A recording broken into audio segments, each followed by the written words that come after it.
Hey everybody, it's the Bennington Show, and that was the Arctic Monkeys. I'm Ron Bennington, Gail Bennington. Monkeys song from what, 208? Yeah, it's got to be probably 07, 08. 07, 08, back when ringtones were still... Yeah, already dated. Already dated. So there's one ringtones. Arctic Monkeys are in the news today because of the MTV Awards. The MTV Awards nominated them for Best Video for a video that's 2 years old. How does that work? Because no one at MTV follows music anymore. Well, we just heard about it. Just saw it the other day, and it's awesome. I think we ought to nominate it, said an intern. It's so funny that the MTV Awards, or VMAs, are still kind of a big deal. It's still a show that gets watched by people, and yet there's not a video out there, right? I mean, what are they, Sunday mornings or something? They'll play some videos? Yeah, they don't play any videos. All the videos you would have to find on YouTube on your own time, because they're not playing them. Well, they're busy with girls that are 16 and pregnant. And coding of women and men. Girl code and guy code, just constantly. I don't think that's MTV. I think that's MTV2. Oh. I think the MTV2 gets the codes. What about naked dating or whatever? Date naked. That's MTV. Is that MTV? Girl Code's on MTV. Oh, I thought that they were MTV2. Well, you know what? They probably rerun a lot. Yeah. On MTV2. All right, give us their schedule for today. What's MTV rocking today? All right. What time's Alan Hunter coming on? That's the big question for me. I don't think he's on yet. Because he gets crazy. And I like his Dayglow pants. Okay, you got Broke Ass Game Show for an hour. I don't know that 2 one. episodes. Never heard of it. Sounds good, though. Couple reruns of Fresh Prince of Bel-Air. That's strange. Really? Catfish, the TV show. Oh, I forgot about the that. fake show. Is it the same people who did Yes, Catfish? the same fake people doing Yikes. another fake show. Then White People. Yeah, I hear that's controversial. I don't know what it's about. It's about white people? It's about being white in America and how... Oh, finally, we're represented. Mm-hmm. All right, big up. A show for us. A show for us, the Anglo-Saxons, who haven't gotten shit for the last 500 years. Then 3 episodes of Awkward in a row.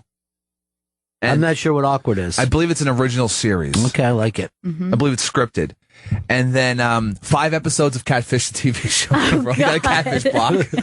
Then an old Arctic Monkeys video that they're announcing as a debut.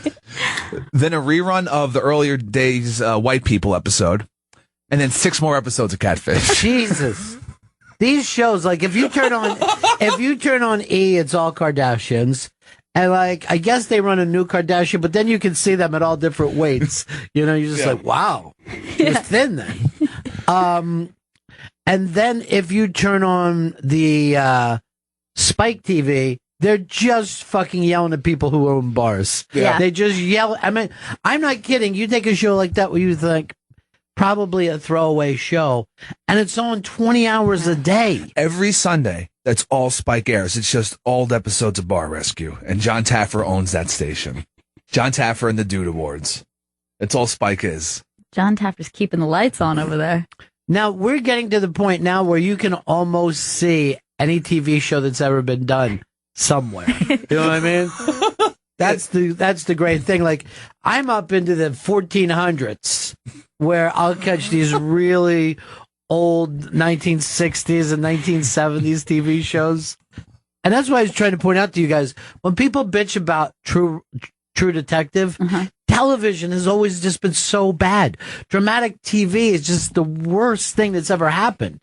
And this is, you could take True Detective, and if you would have put that on, let's say 15 years ago, people would be like, this is the greatest thing that's ever happened. Yeah. Right. The TV only got better quality not too long ago, and then we immediately are like, what should be 100% great every time? Not the best and I think ever. they're also a little fucking kind to some shows.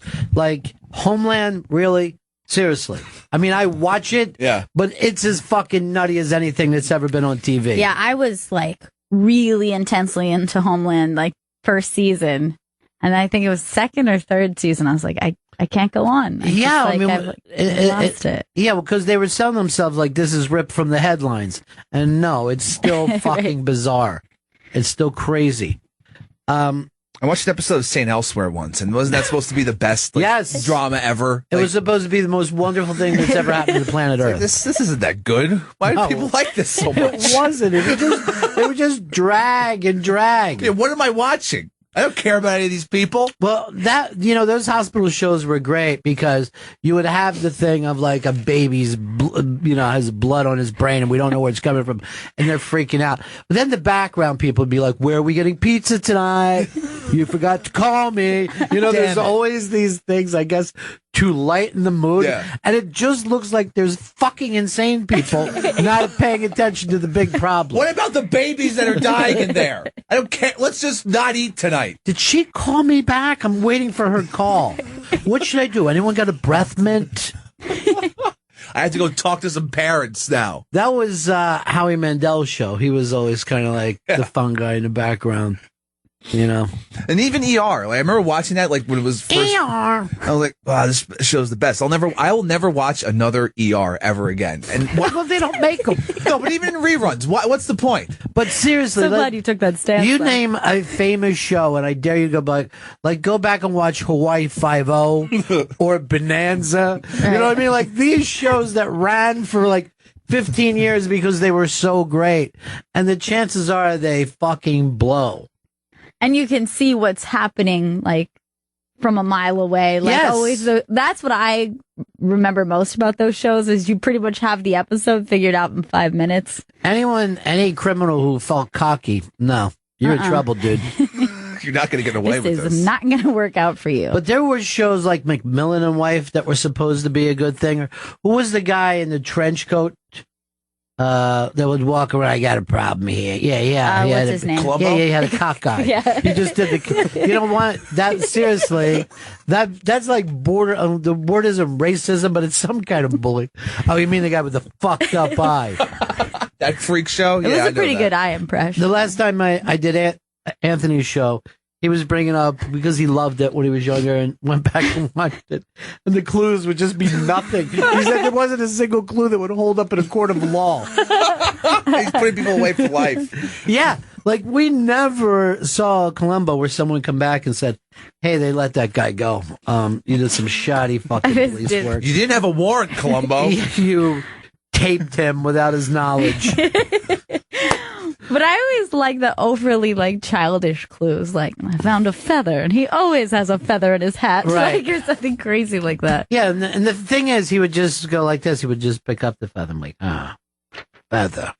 And you're like a little kid. You're like, Jesus Christ, remember the guy with the feather in his hat? You're going to put this together? You got to. That's him. Hey, we've got an unmask to announce today, and I think it's going to be one of the grandest we've ever done. These are not one, but two of my favorite people of all time who've made a brilliant documentary. Barry Crimmins and Bobcat Goldthwait. Wednesday, July 29th, 3 o'clock, right here at SiriusXM. Studios with an E. Studios with an E. That's odd. That's exciting. That's awesome. I can't wait. It's going to be a great one. Barry Crimmins and Bobcat Goldthwait. Get in on this one. July 29th, 3 o'clock at the SiriusXM Studios. We're running Chris Gethard Unmasked tonight. All part of the Montreal Just for Laughs Festival. But Wednesday, July 29th, 3 o'clock, Bobcat Goldthwait, who is like one of my favorite filmmakers, and Barry Crimmins, who is a legendary comedian, together, unmasked, talking about their new documentary, Call Me Lucky.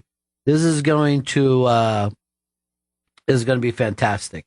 So head on over to the iBang ASAP. Don't even wait. Go there ASAP. Immediately. Right. And get in on this. I even want to get tickets to this. Oh, you'll be there. Oh, yeah. Well, just to make sure. You're in. Reserve me a chair right next to those guys. Got it. Done. Barack Hussein Obama was in New York City last night and on the Jon Stewart show, right? Yeah. and he said he's not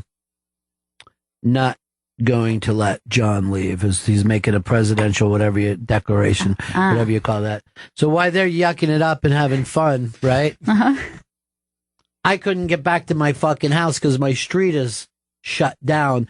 Anytime the president wants to drive, actually 2 streets on either side of me. So I ended up pushing this chair that Pit Doc got me down. No, yeah. Oh, shit. I had to push it down the fucking street because I had to get out of the car like fucking blocks away. And it looked like I had lost the elderly patient. I was supposed to be, so everybody, when I'm going down, they're like, you missing somebody? And I go like this, shut the fuck up, would you? I should be all happy about this nice desk chair. Should have been like the nicest thing that ever happened to me. The president ruined this for me. He ruined everything. It's like Trevor Noah's shit out of luck now. Yeah, Obama's happy with the Trevor Noah thing. 2 Kenyans finally sitting together. Oh, yeah. Our little plan worked out. I guess they talk like that when they're together. They're being really evil. Brock's the new co-host of The Daily Show? It's weird. That audience, I didn't watch all of it, but when he came out, they went just buck wild for him. Yeah. He's done the show 7 times. I didn't realize he's been on The Daily Show so often. He would have done it more, but he had, Between the Ferns and Marin. He is... is he like our first, he's attempting to be a regular guy president? I think they all... Internet's president? Yeah. I think that they all have tried to be regular guy president, or at least the last couple, but I think he's been the most convincing at it. He actually seems like he has people to tell him where to go. And right. This is really hip right now. Yeah, I think... Where Bush is like, I'm a regular guy, and I play golf all day. I'm roping. I'm roping stuff, and I'm clearing brush. We don't do that. But he's I call him our iPhone president. Mm-hmm. I remember when he first became president, he was the first president to demand he was able to have a BlackBerry. Back when BlackBerries were Crackberry. still used. He called it his Crackberry. I got to be on this. So addicted to it. Yeah, and that's the thing that's going to put him in jail when people sit around and read all his tweets. Let's just act like we captured Osama. Everyone in on this? Great. XOXO. POTUS. Yeah, we know it's you. You don't need to sign your text. So nuts. And then he was always shooting b-ball and stuff. Yeah. He'd have Charles Barkley over, just have his hand on Charles Barkley's back and push him. By the way, I'm not going to bring that up because remember when we were outside the other day and Joe was saying how great of a basketball player Prince was? Yeah. So I go to Dan, I go, he wouldn't be with me because he's never getting in the paint.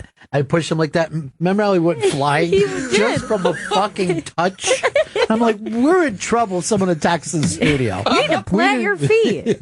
We do not have a front line that's going to protect us. Keep it together, guys. What the fuck? I get you on a goddamn regimen. Tissue. I want squats in the morning. Ew. Squats. Right over your face. Ew, fucking no. By the way, squats is not an exercise. Then onto the Indian clubs, right? That pepper juice in your eyes. What are you doing? We throw the medicine ball around for a while.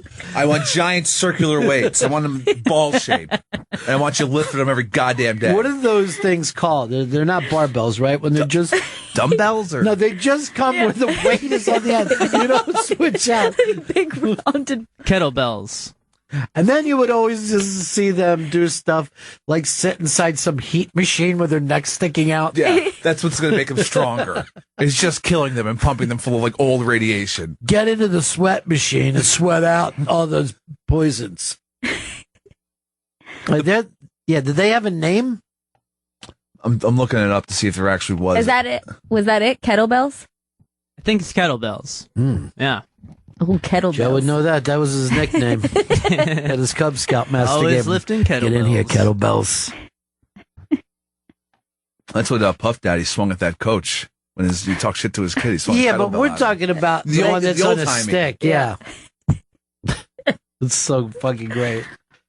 Boy, that got us off fucking Obama, right? The Onion did a great piece on Trump Mania where basically the headline is, "Come on, it was Trump talking."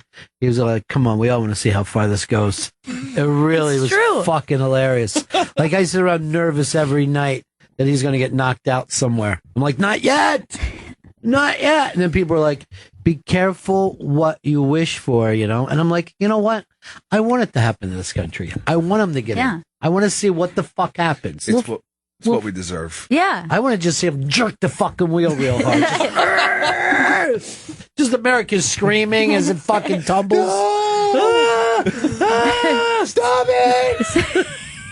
Remember yesterday he did that voice for a child? Yes. I want cereal!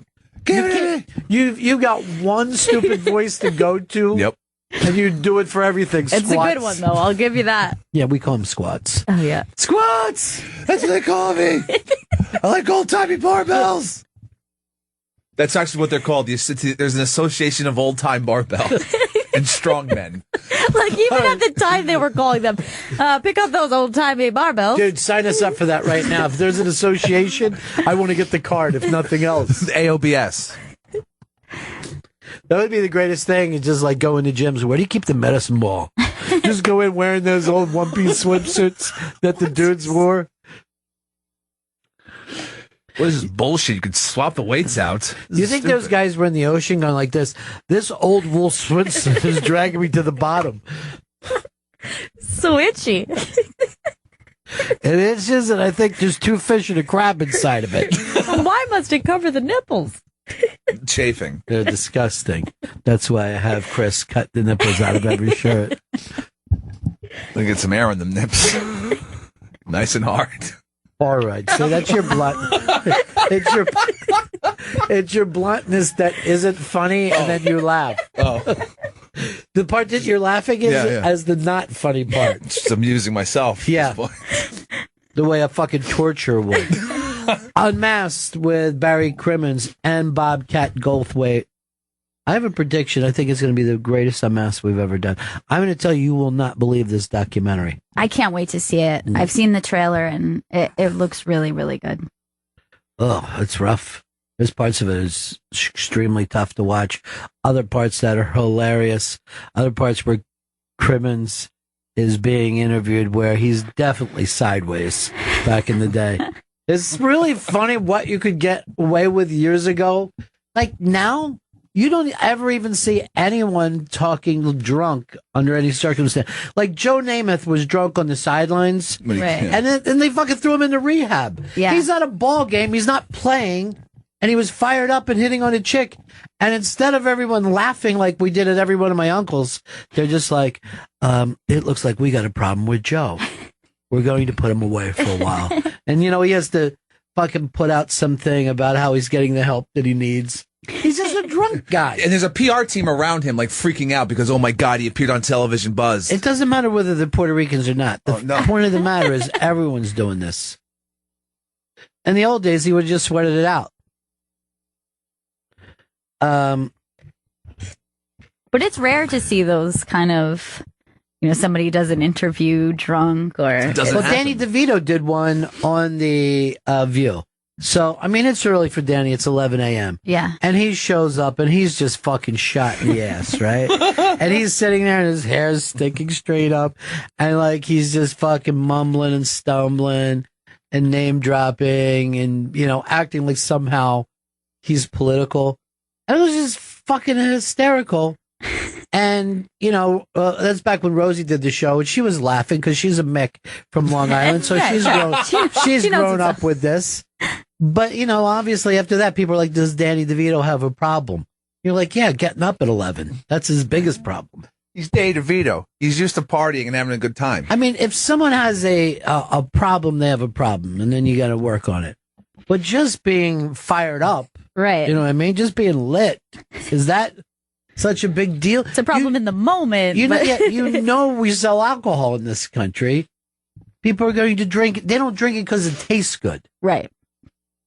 There's a purpose. Yes, like if you couldn't get drunk off Kahlua, I'm pretty sure it would have sales of 0. There's some people like, this is the only thing I can stomach to get drunk. Do you ever see people who like their body rejects tequila or something? Oh, yeah. And you're like, what is fucking wrong with you? Everybody has at least one or two, I think, that it's like usually associated with you abused it one night and then your body's like, never again. I did 8 shots 2 years ago. Now just smelling it. Yeah. And for a lot of people, I think it's tequila for some reason. It's weird. Sometimes that can even happen with food. It's like Paul Rudd was on TV the other night. He was talking about when he was broke dick back in his early acting days, that he used to go to this Chinese buffet in Hollywood because it was $2.50 all you can eat. All right. And he would just eat and eat and eat and then have that do it. And one time he ate so much that he passed out. Oh, God. He passed out from eating. Remember that sushi night with Fezzi? Yeah, he ate 58, I think. 58 pieces. And the kids are little, and they would just always want him to eat too much. So he ate so much, and then on the way back, his fingers had blown up. Oh, no. From all the rice, I guess. Yeah, or he was also using soy, I think. So he was of course, he put soy on everything. First of all, his idea of sushi is a California roll. Right. And he was just swelling up. Just he was retaining swelling water. up. So later I called him to check on him. He's like, yeah, I just had some cereal. I think I'll be fine. What? Cut the sushi with some cereal? Yeah. Okay, yeah, Rice Krispies will do it for you. Yeah, people act like it's the weirdest thing now when anyone parties and then shows up on anything. You know? Yeah, I wish I could remember. There was one not too long ago, right? Somebody had like a phone, it was like a phone-in interview. Who was that? And they were just really drunk and everybody was pretty. All of our callers? Last night was a big night for Joe and Anthony. They did the red carpet. And the article is up on the iBang. There's actually a couple. This is about the new Colin Jost movie, and Colin was on. He was on with Opie today, talking about it, and it was. It's called Staten Island Summer, and there's a couple articles. One is Staten Island Summer is they get it right, and then Joe's column is called what? 10 things I learned on the red carpet for Staten Island Summer. All right, wait. Did you just learn 10 things because it was a round number, or just happened to work out that way? It just happened to work out that way. All right. Convenient. Send Anthony in here. Anthony, we gave the job to as the girl in Devil Wears Prada who stands behind Meryl Streep and is like saying who's coming up. And that's because Joe is a little lightheaded when it comes to social interaction. Yeah. What? This was a big night for you guys, an exciting night. What was the big fun all about? Because everybody from SNL was there, right? Everyone. And you guys, when you got the assignment for the Interrobang, you both were like, "Oh my God, I'm the biggest SNL freak of all time." They were like really yelling just about the SNL people. Yeah. So just before we even get into it, give us a who's who of who walked the carpet. Okay, first we had Cecily Strong, SNL cast member, very beautiful. Michael O'Brien, he is one of the writers on SNL. We had Lorne Michaels. Wow, he was huge. about 3 feet from us on the carpet. All right, let me just tell you this: when you're 3 feet from someone, ask them a question and get a quote. Anthony, It was my fault. How did he not give out a quote to you guys? he took photos, then he fielded one question from the beginning of the line, and then, like the boss he is, just left. What was the question? Did you even get a chance to hear it? No, we were at the other end of the line. I wonder if it was something that pissed him off, like, how come this show has sucked since Belushi? You know what? Then no one's getting answers. It would be like this. Lon, how does it feel doing Saturday Night Dead? Because that's what this show is. Oh, thanks, Us Weekly. Ruin it for everyone. All right, we got to turn Joe up in the room. I can hear him perfectly, but people are saying that they can't hear him. So we can't trust our headphones here. All right. So Lorne Michaels is there. Who bigger than Lorne Michaels? He was the biggest. We did have Vincent Pastore. That was the biggest for me. Big pussy. Yeah. Big pussy. Yeah. That was for me the biggest. Now, that show, he was off in the, first or second season? Second season, yeah. So he's still riding a 14-year-old wave now of being shot in the second season. 7-episode wave that he was on. But listen, I love that show. So seeing him in person for me was... No, you love it because you're from Jersey. Yeah. See, that's the thing. Yeah. This is why people are excited about Staten Island Summer. People from Staten Island, because they never see Staten Island in the movies. Yeah, they get snubbed a lot. Well, it's some people say it's the Lost Borough, or why isn't it Jersey? But here's what I do love about Staten Island. It's the place where the old Brooklyn accent lives now.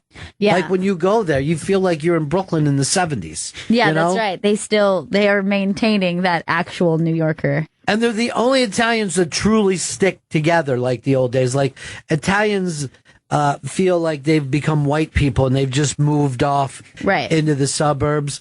But you still can go to Staten Island and see that thing where people are carrying meatballs down the street to their aunt's house. You know what I mean? Like they're like an uncle lives here, 2 brothers, a cousin, and they all just take food to each other's houses. It's really, truly great for that reason. So did you like Staten Island Summer? Yeah, I really liked it a lot. It really resonated with me when I was interviewing the director, Rhys Thomas. Okay. Here he goes. You don't need to segue. Just sit here. Here he goes. Person. Oh, well, I interviewed director Rhys Thomas. Is he from there? He's not from there. He's from England, but he's worked on... That's weird. Yeah, right? So Colin is from Staten Island. He's from Staten Island, and his brother Casey Jost is also from Staten Island, believe it or not. Yes, I would imagine. So did they write it together? Colin wrote the whole thing, and he said it in the pool club that he grew up going to and spending his summers in, and Lorne Michaels produced it. Now, the name of that pool club is what? It's something... Great Kills Shark Club. What is it that they always have kills and everything over there? Yeah, it's bizarre. My neighborhood's Dutch Kills for some reason. Why? I don't know why you would say Kills as a neighborhood. Doesn't make any sense. remember It is Gun Kill Road. Because I know the dump is something kills, right? Yeah. I can't remember what the dump is. But yeah, the first time I went to Staten Island, I was like, a lot of kills around here. I don't even know what that is. Fresh Kills. Yeah, fresh kills. That's like the scariest sound ever. Those are all fresh kills in there from late last night. So, yeah, I don't get that premise at all.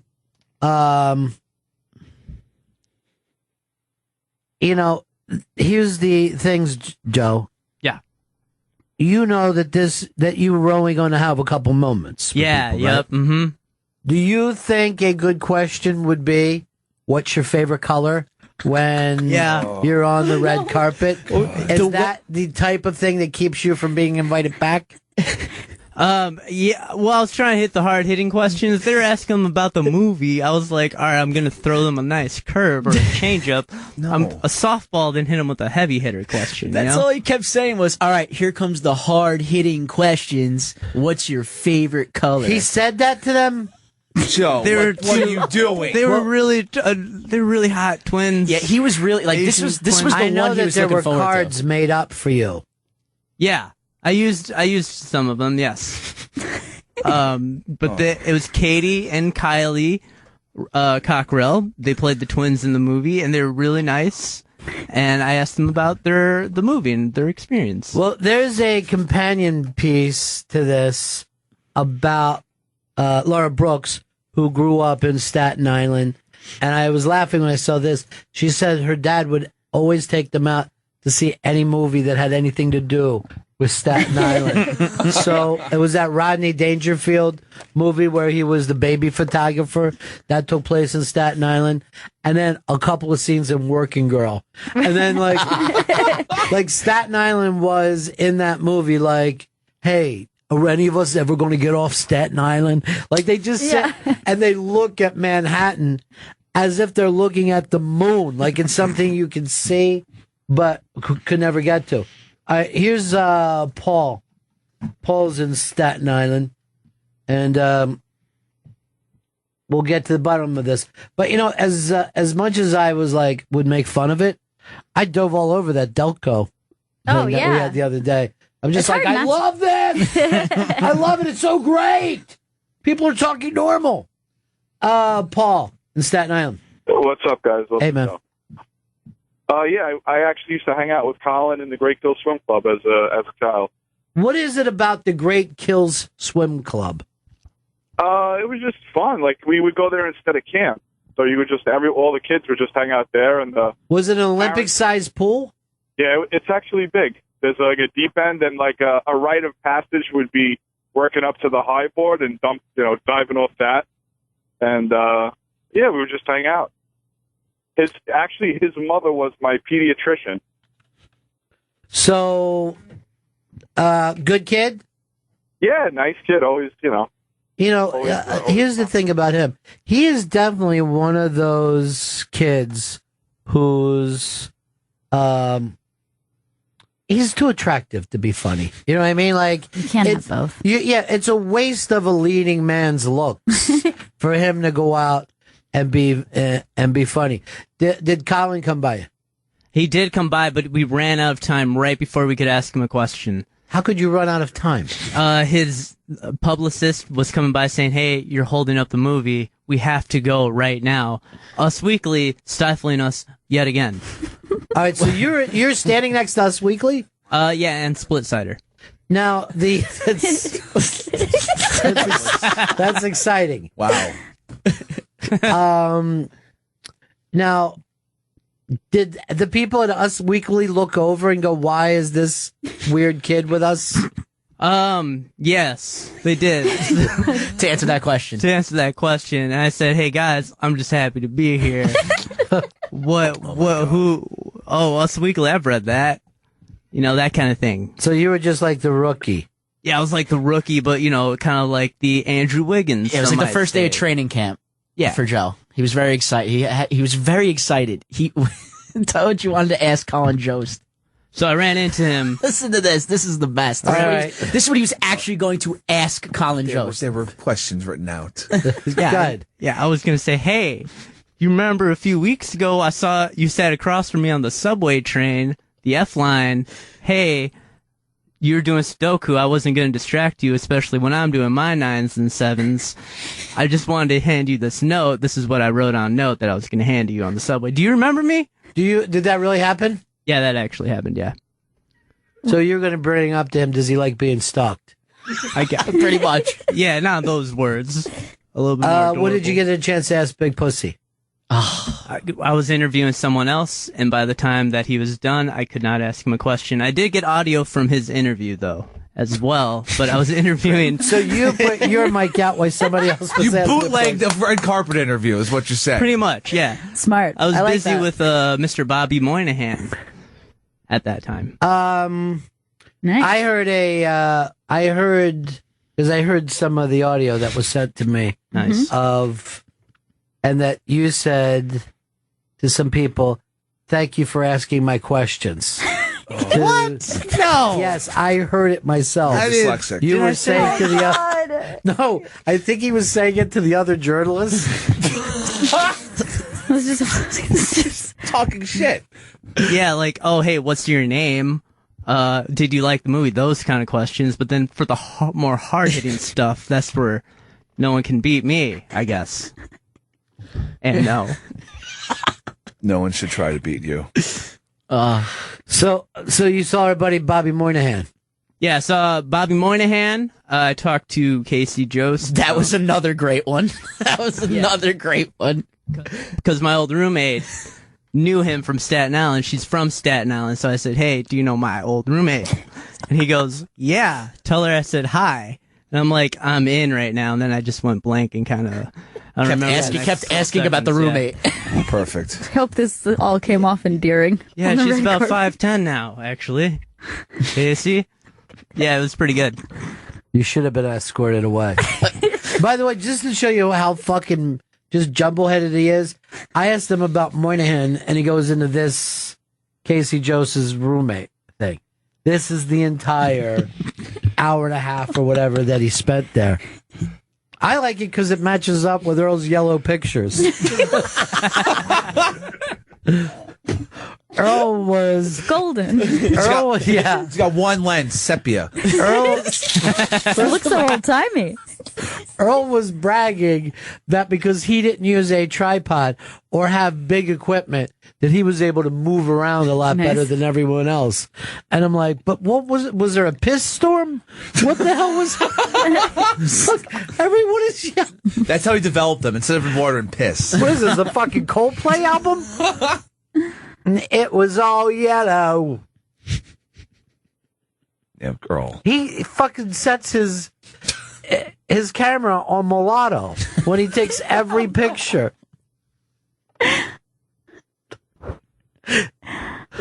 Everything's just yellow tinged. Wow, Gina Gershon looks fantastic. Hell yeah. Unreal. Oh my Yeah. goodness. Unbelievable. Yeah. Hasn't lost it at all. No. It was unreal. One of the sexiest women ever. Seriously. Yeah, she's super stunning. She's crazy sexy. Colin looks like he's running for fucking senator from New York. very clean cut I look. know. Skinny tie there? And it's great because that took place in the Old West. The sepia? You like the sepia? Earl had that fucking camera where just a box that you look at. Smoke coming up.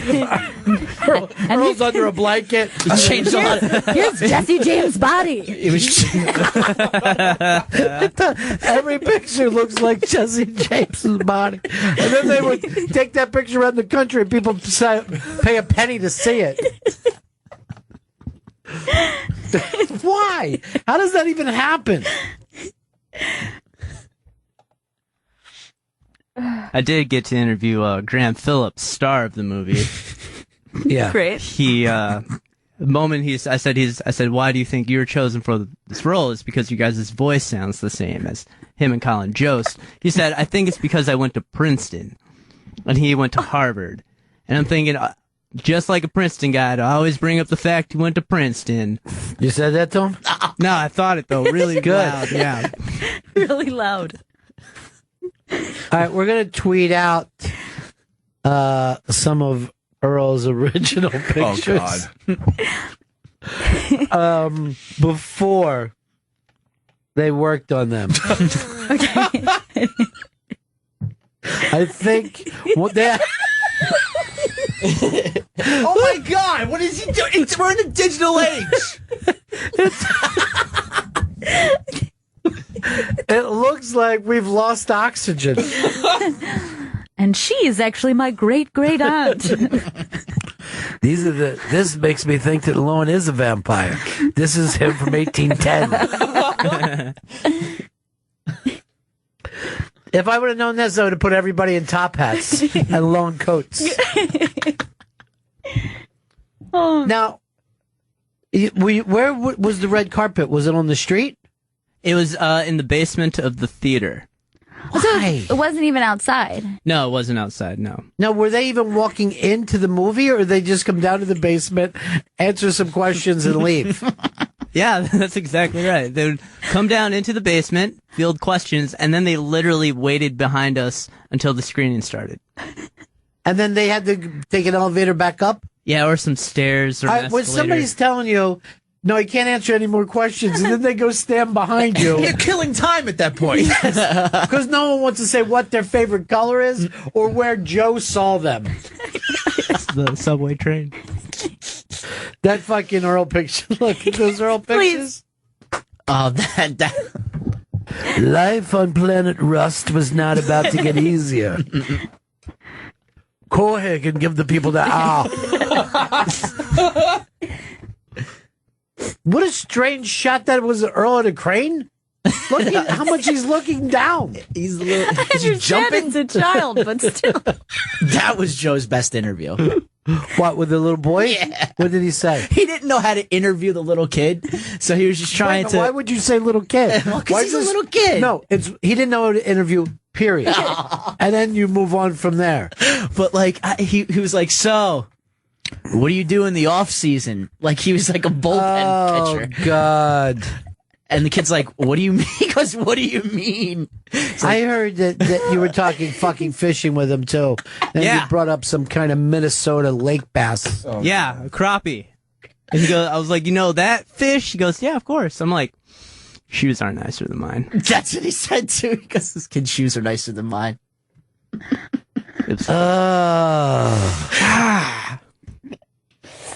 Joe, you texted me last night. This went great. And he said I got interviews with all of the actors. So I thought, oh wow, he got everyone. I wrote, I got him with all of them except. Chris feels like this is a reflection on him. And he's starting to do that jaw thing again. You don't need to take this personally, Chris. Chris, if anything, work on some filters for Earl. Yeah. Before we even get to Joe. I think it's great that he has access to the Mars rover, but we should not be using it on the red carpet. All right. So here's the thing. You're talking to a little kid. I guess the kid fishes? Yeah, he fishes. Why in an interview do you tell him what you fish for instead of asking him questions about himself? 'Cause I want to make him feel comfortable. I want to make him have an immediate rapport with me, like I can trust this guy. All right, this Tell him isn't about a job fishing. interview. You're there to get quotes from him. It is a quote factory. They all know what they're walking into. It's a red carpet. He's a child. You should not have a rapport with him. I said, okay, I could help a little bit. But when I heard him ask a grown man, what kind of Speedo do you like best? I'm like, this is unfixable. I go, this is another one of Chris Stanley's unfixables. See, Joe? See what you've done to me? Fun fact, Speedo is a brand. You guys know that? Painful. Yeah. What's your favorite Speedo? Why do you say shit like that to people? He was the Speedo guy in the movie. He was talking about Speedos. It was topical. It was on point. It's a topic he could relate to because he just had lived it in a movie. Did you like the movie? Yeah, I liked it. Because the way that you treated them is like you didn't. It's like you wanted to punish them. Okay, fair, good. All right, that's a good point. However, the movie I did like, and I did ask, more thoughtful questions, like why did the movie resonate with both adults and children alike? That's a good one. First of all, the movie hasn't come out yet, so how do you know it resonates with adults and children? I'm Is it a going kids' out movie? on a limb here. Yeah, well, it's like a teenage movie. It's like a super A coming of age, we gotta get laid movie. Yeah, that kind of. We gotta get laid before we leave. Get that Staten Island pussy. For some reason, the people in Staten Island are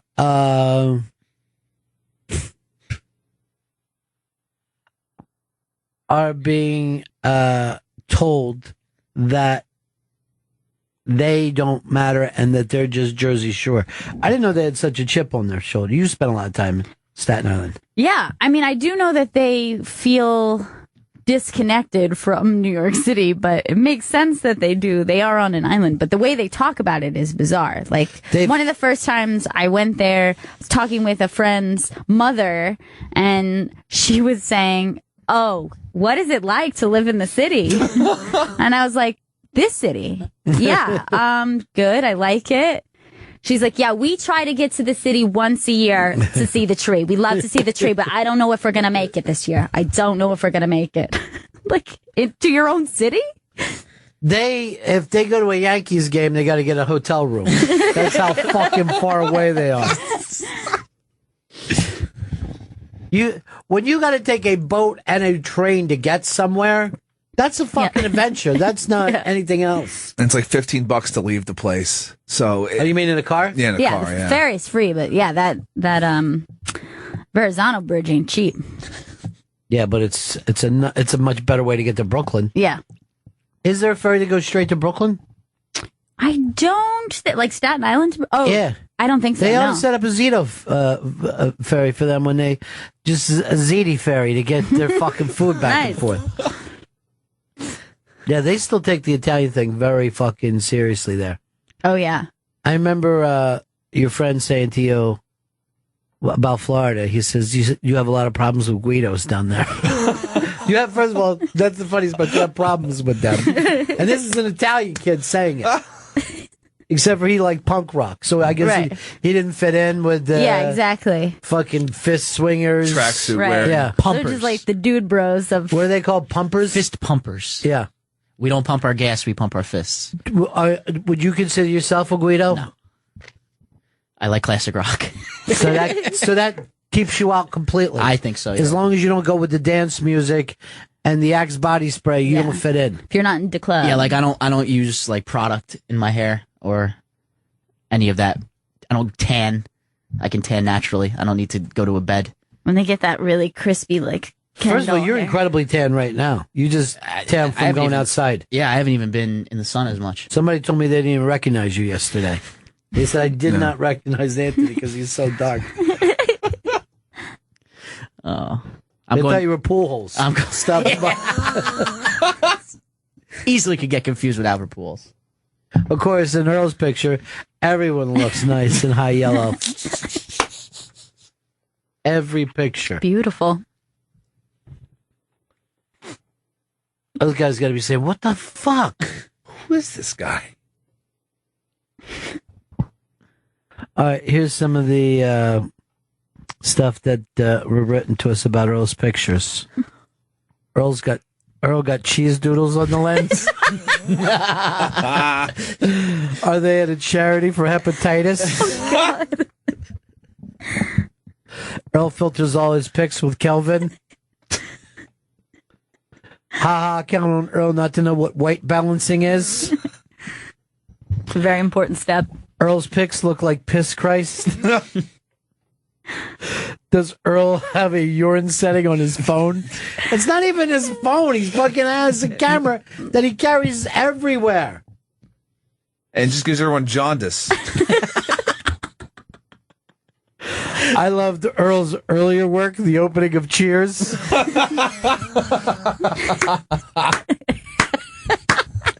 That's a winner. Yeah, they're all good. Was this at the 1975 premiere? Did he use the camera from the Mexico sequences and Traffic? Remember how they all had a different lens? America was blue. I wonder if the actors were put off by the flash powder bang after Earl snapped his pic. Everyone was covered in soot. All right. Oh, that's so funny. Laura Brooks has put up an article too. Colin Joe's Staten Island Summer. Did they get it right? Because she feels, as somebody from Staten Island, and she went right from the beginning because he says in Staten Island right in the opening thing, and they say on Staten Island. Oh, that's a faux pas. Mm-hmm. Or is it? Or is it something that both sides say? Yeah, maybe. Isn't it weird that Wu-Tang does live there, though, out of all the weirdness that we're talking about? Shaolin, baby. Throw the W. Brought that up? What? He brought up the Wu-Tang thing. To who? Yeah, to who, Anthony? I'm pretty sure, was it Mary Birdsong? Oh, yeah, Mary Birdsong. Yeah, she played Vincent Pastore's wife, and she didn't know Wu-Tang was from Staten Island. So I had to set her straight. Oh, great. So you're stumping people. Yeah. Perfect. Why wouldn't you ask her about her movie? I did. I said, how did you prepare for the movie? Did you listen to a lot of Wu-Tang? So who's your favorite, Raekwon or Ghostface? Oh, ODB for sure.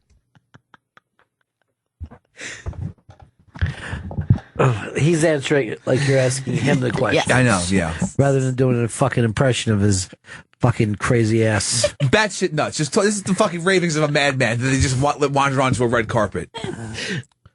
Those beat the fucking joke things about her. Oh, were killing me. What else does she bring up, Hicks, in the whether it's real or not? Because, Gail, you spent a lot of time on Staten Island. I did, yeah. Just hanging out. Yeah, I had a lot of good friends from there. My like high school boyfriend lived there. But you were more in the punk scene. Yeah, exactly. The small, very teeny tiny, but fevered Staten Island punk scene. Oh yeah, big time. Hanging out on Dock Street. There's always see some punk rock bands. Always a buzz. I hear Monty Love Michael one tonight. There's some talk about it.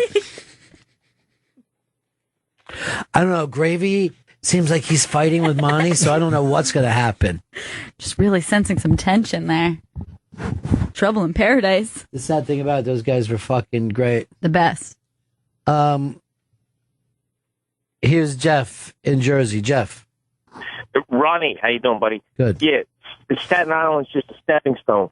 They start off in Brooklyn, then they all move as a group to Staten Island for the Salimero, the meats, the cheeses, whatever. Then they end up in Marlboro, New Jersey, and they think it's the country. Yeah, well, even now that you'll see some stuff from Staten Island. Like I'll be watching the news, and it does look like the country to me sometimes. Yeah, you know. My fiance, she's originally from Bensonhurst. When they meet somebody, it's like a tribe thing. What street you grow up in Bensonhurst? She's from West 10th. You're from Highland Avenue. It's like they do a whole like a secret handshake, and then they move on down the road. But they all got to move. They all got to move in a group. She moved to. We're going to live in Easton, PA, and she's trying to get all the kids, the aunts, the uncles. Everybody's got to move with her, so there's people around. That's weird because that you said that about Italians, because my chick's family all moved from Connecticut, Bridgeport, Connecticut, to the same neighborhood in Florida. Yeah. So they all lived in the same neighborhood in Bridgeport. Then they all moved down in the same, and I'm talking about like 8 families. Yeah.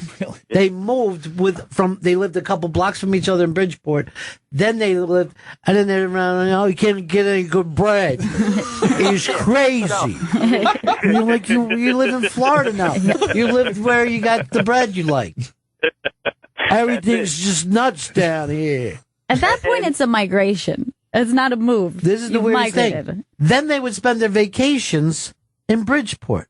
Instead of living in Bridgeport, a place that they liked, and then going to fucking nice vacations to enjoy, they go back, and then they would come back, so cold up there.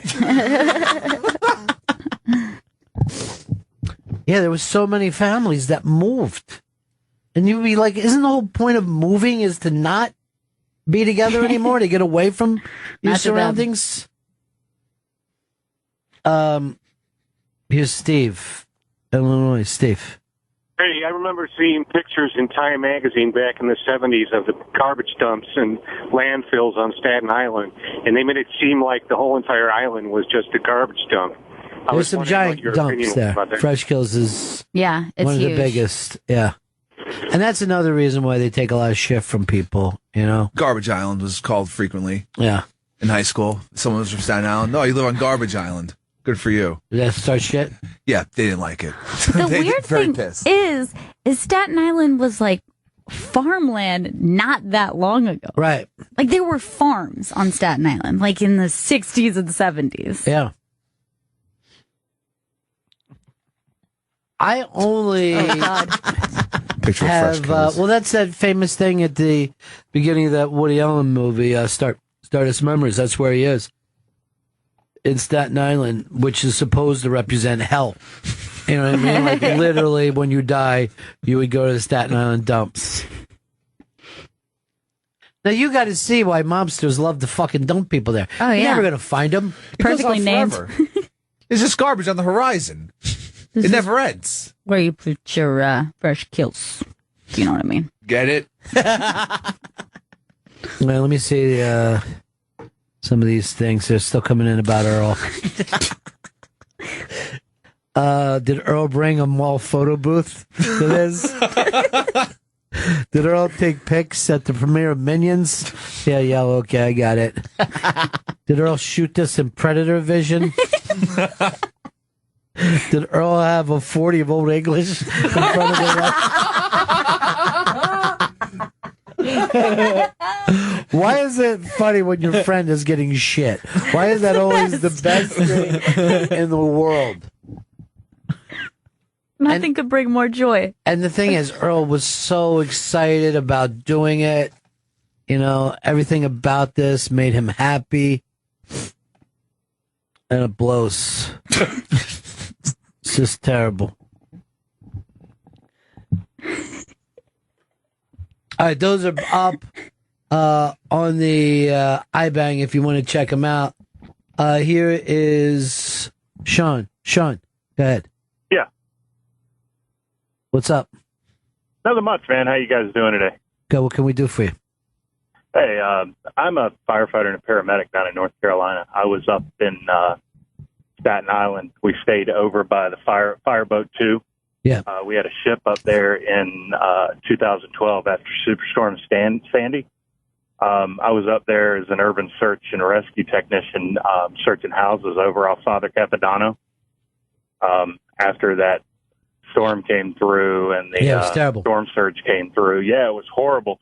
The only thing that I just wanted to say is heard you guys talking about Staten Island. They were some of the nicest people I've ever met in my entire life. Yeah, they're wonderful people when they're not hitting you with a bat. I mean, when you're in good with them, you couldn't have any better friends. Yeah. But I will tell you this. Gail said like her young boyfriend was there, and they were very close, and you know they would kind of travel to see each other. So we went over one day. Because your band was playing and shit like that. So we go over, and then we stop by their house, his boyfriend's house, to meet the parents. And they're in school. They're like 11th grade or 10th grade or something. And the parents were there, really, really sweet people. And they're like, so what are we going to do about these two, huh? I'm like, yeah, really, nice kids. I'm like, I think this is the one. I could really see this. The first time they meet you. Yes. And they're talking about our children getting married. Future. Because, he was so unhappy, and then Gail just brightens up her room, right? I mean, there's so much opportunity for these two. And I was just 16 years old. Yeah, I was like trying to be very pleasant. I just come from Florida. You know what I mean? So this was crazy talk to me. But everybody was so nice. I'm like, yeah, well, let's see. Let's play it by ear. Yeah, let's give them a decade or two, see what happens. Another 10 to 12 years. Because, I dated people in high school. We all did. Yeah. You're not getting married. No, that's crazy talk is what that was happening there. They had high hopes. See if they can graduate from high school first. How about just that? All right, here is Earl's specialty is photo finishing. The part where he takes 3 days to hang them in the hallway. This guy, Andrew, said he has a real camera. He's in the city, and he would help out any time. That would be great. I know now I also need somebody who's in the city who will go to red carpets and not act like a lunatic. I'm here. I can do it. Right now, Anthony, only because he had the least amount of responsibility, is my MVP. Nice. Hey, I was the sound engineer. I was the sound guy. I was the sound tech. You should have been talking sense into Joe's head. He couldn't hear me. Keep it that way. I would like to see somebody's real picture so we can contrast and see what it actually looked like. Here's the Brooklyn blowhard. Brooklyn's own blowhard, almost Staten Island, living under the bridge here in Verrazano. First of all, getting back to kills, that's a Dutch word meaning town or village, and you can see it upstate New York in Catskill, Peekskill, Great Kills in Staten Island. So that's originally from the Dutch.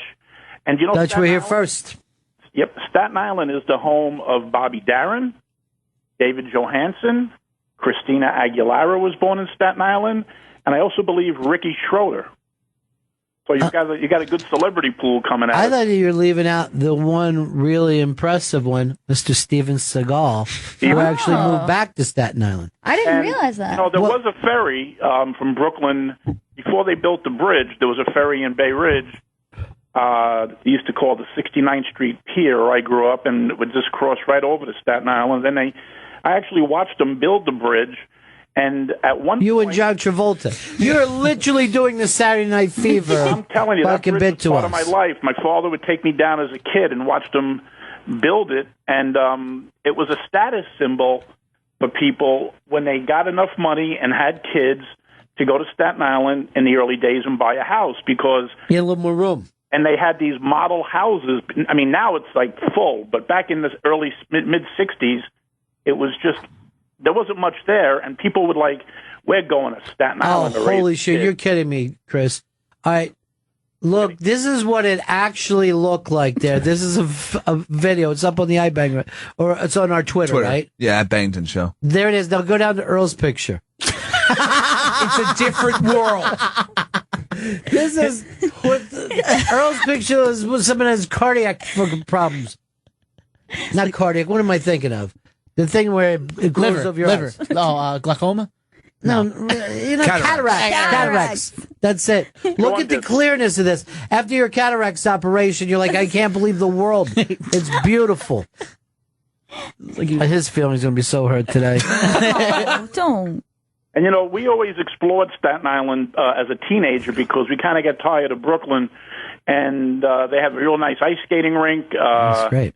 Then they built the Staten Island Mall. They got their first mall. Really? You got a mall there? They got a mall there. And it just got to the point where people then from Staten Island started getting sick of Staten Island, and then they moved on to other places like either upstate New York, Jersey, or Long Island. And what you said, Ronnie, is so true. It's almost more Brooklyn with the Italians and Staten Island. Well, the old accent is there. And there's a love for Brooklyn there, you know, of people who have left someplace. You know, the Irish in New York sit around and talk about Ireland. You're like, well, fucking go back. You can get it didn't burn down. All right, thanks, Blowhard. Staten Island is one of those last places where the Italian ethnic group has stuck together. And then they all come over to the one block, you know, for the big party every year. Yeah, the San Gennaro. In Little Italy. And they're like, oh, whatever happened to the candy store? Whatever. No, you fucking guys moved. You guys left. Asian people moved here. It's Chinatown. So, right away, you got to attack the Asians. It's not their fault. Fucking Earl sets his camera on an Asian. Isn't that enough for you? His fucking camera has Instagram built into it. It's just what is this filter that he attached to his camera? It isn't a filter. It's he doesn't clean the lens. It's no white balance. It's his first day of school. He's carried a fucking camera around for 15 years. Every day for 15 years. And he'll change lenses constantly. Yeah. And then this is the pictures he fucking hands in. When he's changing those lenses, he has no idea what he's doing. He's just trying to show off. I'm going to shoot this in longer lens. Do you know what that means, Earl? You don't. He is a maniac. He's a serious maniac. If someone told me Earl's just running around the street stabbing people with a butcher knife, I'd believe it. Look at all the color. Look at the truth. Crystal clear. All the colors as they should be. So crisp. And just a line of photographers, right? Just like hit this and you can watch the amount of hit the fucking video. You'll see the amount of photographers that were there taking these pictures, and every one of them better than Earl's. Earl came in last. Like it was life itself. Earl came in last. He would have been better off with a Polaroid. Look at Colin Jost. He looks like a fucking Kennedy. He does. What was he saying on Ope's show today? He's talking about the film. Yes. What was he saying about it? Oh, he was saying about how growing up on Staten Island, and then they were also playing some videos for him as well. Of Staten Island? No, not Staten Island. I believe they were talking about Moyles and circumcisions and Trump too. Yeah, and Trump. Yeah, they were talking to him about Trump as well. Are they Trump fans? Yeah, they're Trump fans. I know they got the Trump kid on all the time, but I remember one time Trump did a pendulette on them. I forget what he called them, a couple of fucking bums or something. I forgot why he was mad. He always is. Doesn't take much. No, it doesn't take much. Too bad you can't see her on that. You took off the picture when we finally got to photographers. That's when you start to hit at stuff that didn't matter. Go back to the video. Back to the video. You had the thing where the photographers actually were. Here they are. Wall of them. So it was packed with people, huh? Yeah. Did it feel like a red carpet, what you thought a red carpet would be like? Yes, it did. Was it more glamorous, less glamorous? Well, the carpet was red, so I expected that. I knew to look at for that wall of cameras. Wow, look at even the shot made that fucking building look good. Oh, yeah. But let me tell you, I've been to premieres before, so I've seen red carpets, and I always said that I would never, ever want to interview on one of those things. Jeffrey does it all the time, too, because it's just people yelling and yelling and yelling, and they physically push each other. They shove. Throwing the mics in front of for each somebody to try to get the 8th lead in the movie. And, like, I don't know whether you've ever been around these kind of flashes, but it's nothing that you'd ever want to be in. Yeah. Like just flash, flash, flash, flash, flash. Right? Yeah. That's why that kid, when he was, that was at, in the new Superman movie, when he went there and he said it was a fucking horrible experience. Yeah, Jesse And Eisenberg. Everyone got mad at him. But he had like 900 people flashing bulbs at him and screaming his name. And he's just like, this is nuts. Handle this better. Come on. Just like Luthor. Enjoy it. Keep the fantasy going for everyone. Why aren't you loving this? Don't stop smiling. All right, someone called this Earl's Barry Lyndon face. That's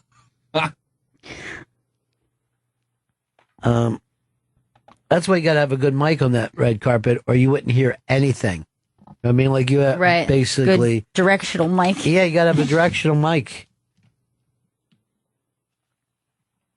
Well, that's funny shit. I'm glad you guys had that fun. It's all up on the iBang. Why don't we do this? Why don't we take a break? We'll be right back. This is Bennington. We getting sick of our bumpers yet? I'm all sick of them. Are you sick of them already? Sick of them. It's time to cycle. Or recycle. And throw it out on Fresh Kills.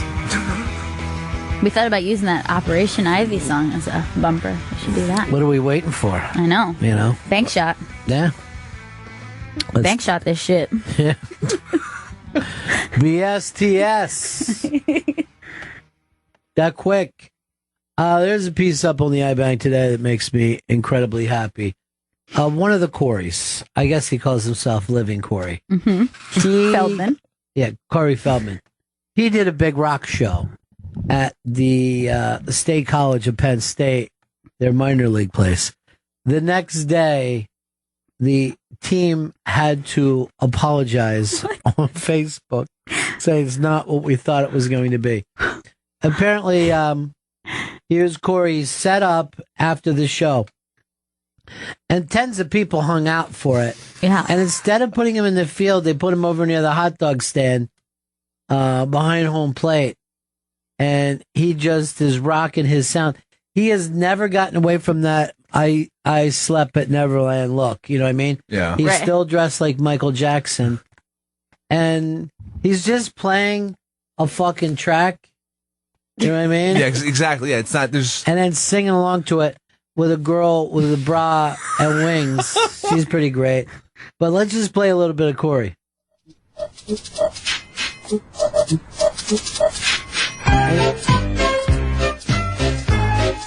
All right, you don't have the right thing. This can't be right. Chris, you've got to It can't be the song. check your video before you fucking do it, dude. Jesus Christ. All right, play. It was not the song. Yeah, the actual song. I know it was on it came off the Facebook. Anyway, the point is, it was as horrendous as you could imagine. Well, what were they expecting when they said, Corey Feldman, we'd like your band to play? Apparently, they were expecting the other Corey.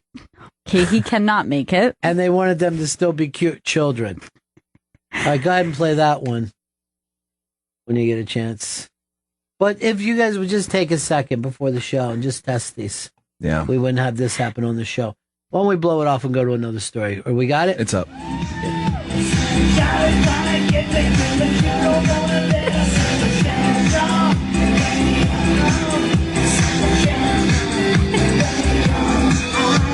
Look at the people just standing there. Why do we disappear? Great sound. Now, here's what I love about it. Motherfucker's selling it. I mean, his heart is still there. He's not like, hey, there's only a dozen people here. Yeah. Maybe I should downplay this song. If you were one of the lucky few, I got news for you. I'd rather be there watching Corey do his thing than at a fucking professional Pearl Jam or YouTube show. Yeah, are you kidding me? Okay, Look it's at a great legs. song.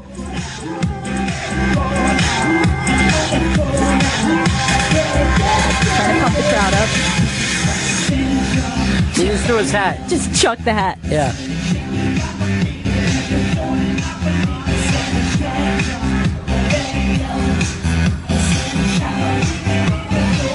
God, I just adore the kid. He's amazing. Now, let me also tell you this. That's a dude who loves show business. You know what I mean? Like, it's easy to do the big, great things. Oh, yeah. But when it ain't working anymore and you're still out there and your heart's in it, that's a love of show business. He threw the mic down. He's dancing. Everyone is staring at him. And he's acting like we've never seen Michael Jackson before. Every one of these things is something a little kid would do, like Michael Jackson back in the 80s. Somebody was getting into it. This is the most amazing thing I've ever seen in my life. Why would anyone have to apologize for this? This is fucking great. Isn't it great? It's fucking great. Listen.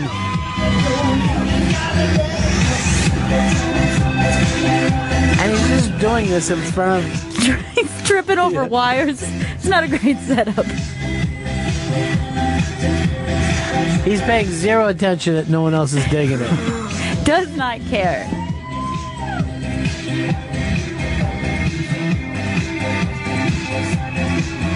I would book him here in a heartbeat. Yeah.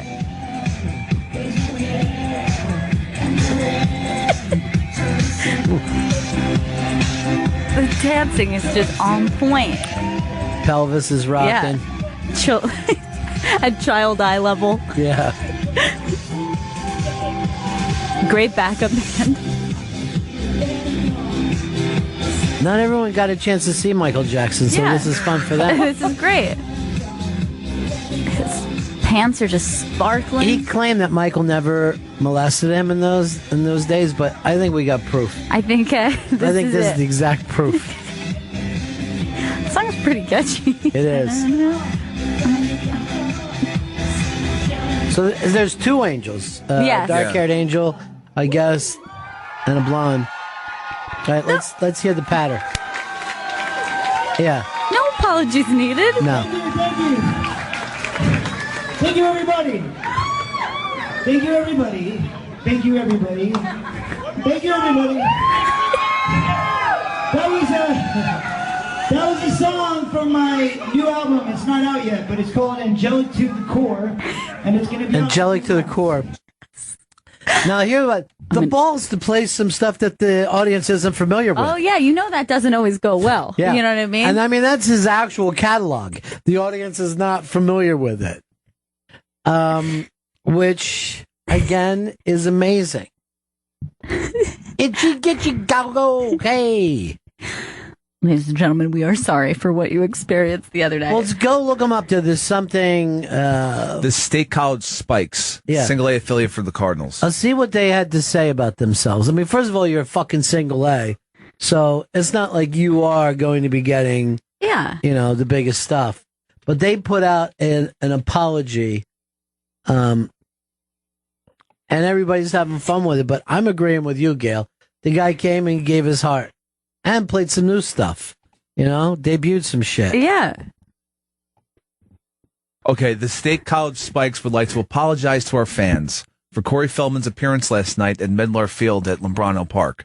While the nature of the appearance was not what we had anticipated for the evening, we would like to apologize to all fans who may have been offended by its content. We would also like to apologize to our fans for the appearance being so far below expectations. We at the Spikes thank you for your support, and we pledge to present the best entertainment each and every night for the remainder of the 2015 season and beyond. They should have put out something that said, "What more do you want?" We brought a kid star here from the 80s who acted like Michael Jackson. I can't believe the place wasn't packed. I can't believe that they are taking that approach with it. Like, were they just standing there, like, infuriated? Like, I don't know what they thought they were going to get. First of all, if I was in State College at a single A, which is basically guys out of high school for a couple years, tops, or maybe fresh out of college, I would have said to them, ladies and gentlemen, we have brought the first 80s celebrity to State College. You're welcome.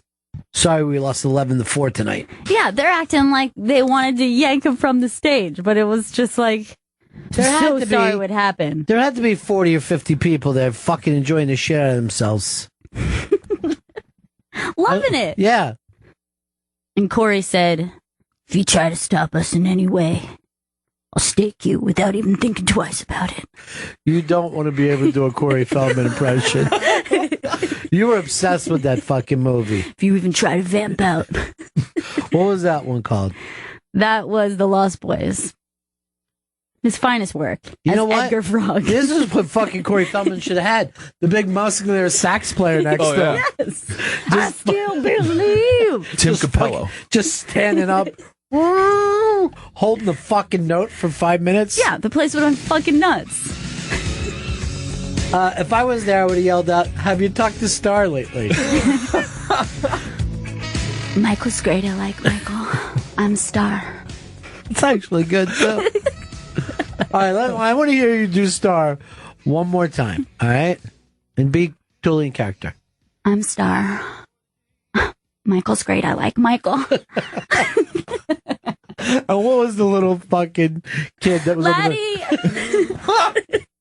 Laddie. There wasn't anyone that could send to the screenwriter, you know, we got a problem with the little kid being named Laddie. I mean, I know that he's small. And why, by the way, why was that kid some kind of alt-grunge hip-hopper? It's the Attack of Eddie Munster.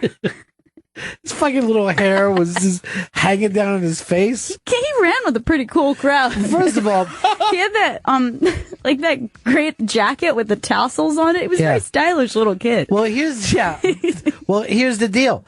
The guy who directed, because remember that there was one of the people who got killed early on, people thought was Robin Williams. He was the guy that was pulled out of his car.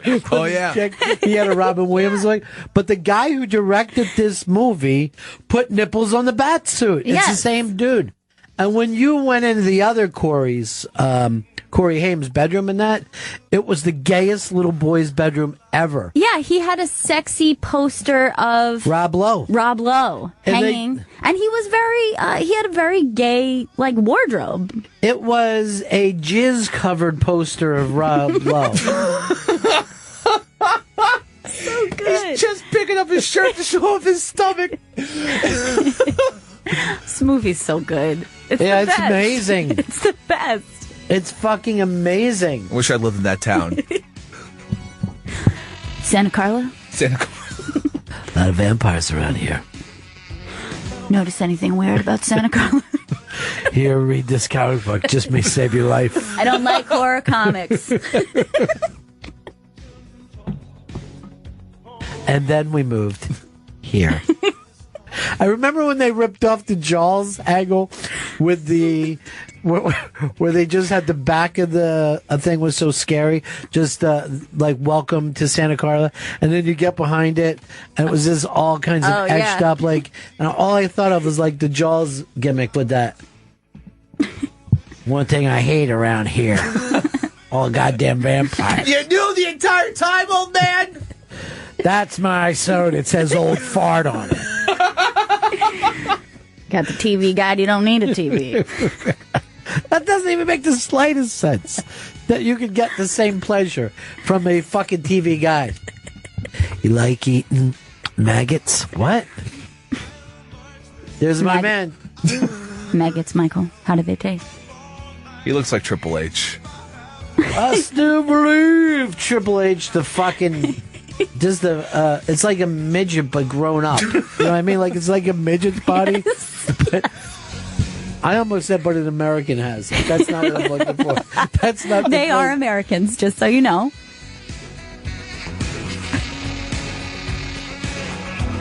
Yeah. Then now they're doing the Chickie run. And then remember that cave where it was just a big Jim Morrison poster hanging? Yeah, looked pretty cool. It's a cool cave.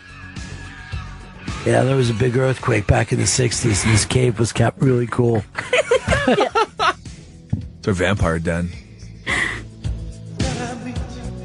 I didn't invite you in this time. Max. Guy who recently died in real life and made us all feel bad.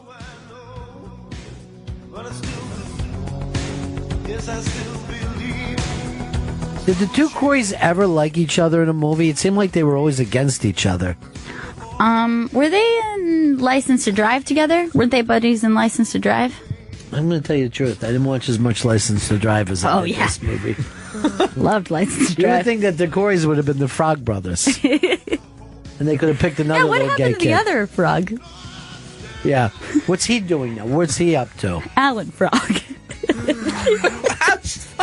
He eventually just moved back to the pond. I have a terrifying amount of knowledge of him. Wow, there's Alan Frog fan fiction on the internet. That's weird. Is it sexy? Yeah.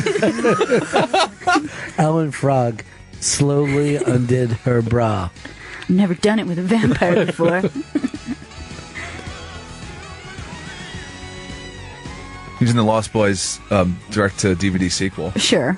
I didn't know that was that. imagine. Lost Boys: The Thirst. I want to do a thing called Lost Boys in Space. Space vampires? No, Lost in Space. Lost Boys. Got it. Stuck together. That's fucking great. It's the best. So, would you have been at this Corey thing? I have a boys I up would for be him. going nuts if I was there. I'd be so psyched. In fact, I thought that I saw Corey Feldman, like this was like a month or two ago. I was outside waiting for you guys before his show, and I was like, my heart started to race. Like, that's Corey Feldman. I can't believe it. And then as he got closer, I was so disappointed. I was actually in the middle of texting you guys, hurry up, Corey Feldman is here. Well, when Robin Williams was up here, I thought it was that guy who got ripped out of his thing with his girlfriend. And I was going crazy. Jermaine Lassier is loving us talk about Lost Boys and says great impression by @Gail. Thank you. What is his new website now that he's left Slash Film? He's now with io9.com. He's now considered America's #1 film critic. Really? Yeah. Because film has finally come over to his way of thinking where, it's Star Wars, Star Trek, Guardians of the Gate, Marvel, Pixar. I mean, it is movies now. Yeah. That is movies. Yeah. That's Where the kind of movies that used to be out are just so rare. Yeah, like kids' movies are movies. I don't even know what other movies are. I'm supposed to be seeing the new Vacation movie tonight. All you ever wanted. Yeah. I'm quietly happy about it because I'm hoping it works out. First of all, I think Ed Helms is fucking hilarious. 2, at least Chevy's in it. It makes some sense. There's the grandfather. Right. It makes more sense to me than the Las Vegas and Christmas Vacation movies. You know what I mean? The fact is, this kid is doing the same thing because his vacation sucked when he was a kid. He's trying to give his friends a good one. I know Dave is down in Disney World, right? Yeah. Now, this is the beauty of it. Dave never went to Disney World in his life until he had kids. Now he's been back a few times. That's what you do when your kids are little. Right. You're trying to give them exciting memories that they'll want forever. And then there's also this need to try to keep them present. Because you know how little kids just eat up fun? Right. Like they're in the moment and then they're just walking away like, yeah, whatever. And you're like, no, that was a good thing. That was a good. Stretch that out and make that last. Keep that in your memory. All right? Sometimes people had to write down everything that they did on vacations. We would do that with my niece when she would come down, before she would go back. I go, no, write everything down. Because I knew my sister was going to ask her what she did. And we went there and there, you know what I mean? Because her attitude at the time was nothing. You liking Disney World? Kinda. It doesn't even look like a real mouse. A real mouse runs into the wall. You know what I mean? You're just like so depressed. You want them to love it. But the weird thing I think that people don't realize with kids is like going to a lake when you're a kid is every bit as good as going to Hawaii or Europe. You don't really need to. We're taking our children to Tahiti. You could just take them an hour away to a cabin on a lake and they're going to love it. In fact, it would probably be better any place that they could have a little more freedom. Right. Like if you were able to walk around a campground or go down to the lake or like whatever on your own, you won't have that experience if you're going to like a big city in another country. Right. It's like, and you're a little kid, you want to like, that's part of summer is having that like little bit of freedom. I've talked about this before. Our vacations used to be my dad's fishing trip. Right. And we would all bitch about it. And my family would go, my mom's sister and her family would go. And we would drive off to Canada and we would like picnic on the way there. And there were outhouses. And now, all these years later, when people get together, it's the only thing of our lives that we talk about. These 1 week trips that would happen throughout the summer. We get together and we go over every detail. And then I think, do I remember anything else that happened that summer? Yeah. But if you would have asked me, oh, it's wet, it's cold, it's raining, we never get to go, there's no board, you know. But these are literally tattooed to our brains. That's why I thought that the first vacation movie was fucking really a great concept. And who wrote that? What's his name wrote it, right? The Pretty in Pink guy. John Hughes. Yes, John Hughes. And it came out of a National Lampoon. I wonder if G Baby has seen that. How come G Baby doesn't do our show anymore? When's he coming back to the East Coast? He's going to be around next week. Is that right? Yeah. Yeah, he's flying in. I've been talking with him. I didn't even know Correspondence. this. Yeah. I'm very excited to hear this. Yeah. Just scheduling out some time for Mr. I-09. Well, his life is this constant big comic book, and now with Star Wars, you know what I mean, coming out, and there's going to be 8 of them a year. Forget it. Yeah, you're set for the next couple of years with those things. Couple of decades, dude. They're going to put out like 60 fucking Star Wars movies, and I'm not even fucking lowballing that. Which is so strange to think we're going to live in a world where people are sick of Star Wars movies. You know, like, people are going to get sick of them. They haven't gotten sick of comic book movies, and we're fucking 15 years into this. Yeah, but it's still, like, the anticipation of when they did the new Star Wars movies, what was that, late 90s, early aughts? Right. Like, it was like, this is insane. Like, people were so excited about it. You're not going to get that kind of excitement level if you're going to have a couple Star Wars coming out a year. Oh no, they freaked out when they released that new. It was like it wasn't a trailer. It was like a behind the scenes thing during Comic-Con for Star Wars, and they didn't even show any new footage. It was just like a couple behind the scene things, and people were like, "This is the greatest thing ever." It doesn't matter what they put out; they say it's the greatest thing ever.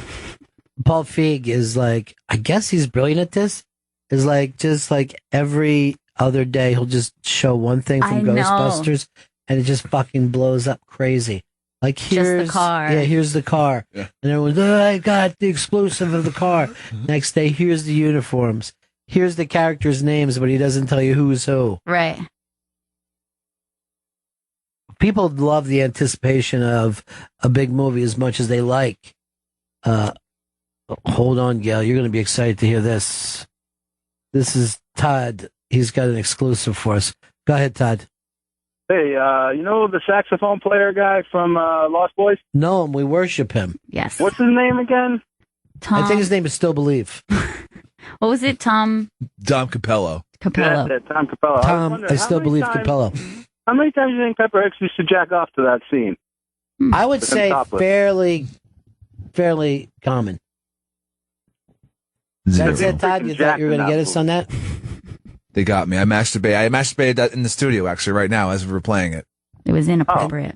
And then he came into his own sax and then blew that jizz back out all over. Fucking doing the riff from I Still Believe. Give me the jizz sax. He had lied and said that he saw him not too long ago. Yeah. I had read an article about that guy. that he was a junkie and then became a workout guy because of that to kick. Right. And just became that kind of adrenaline, whatever you would call it. Replacing one high with another. Yeah.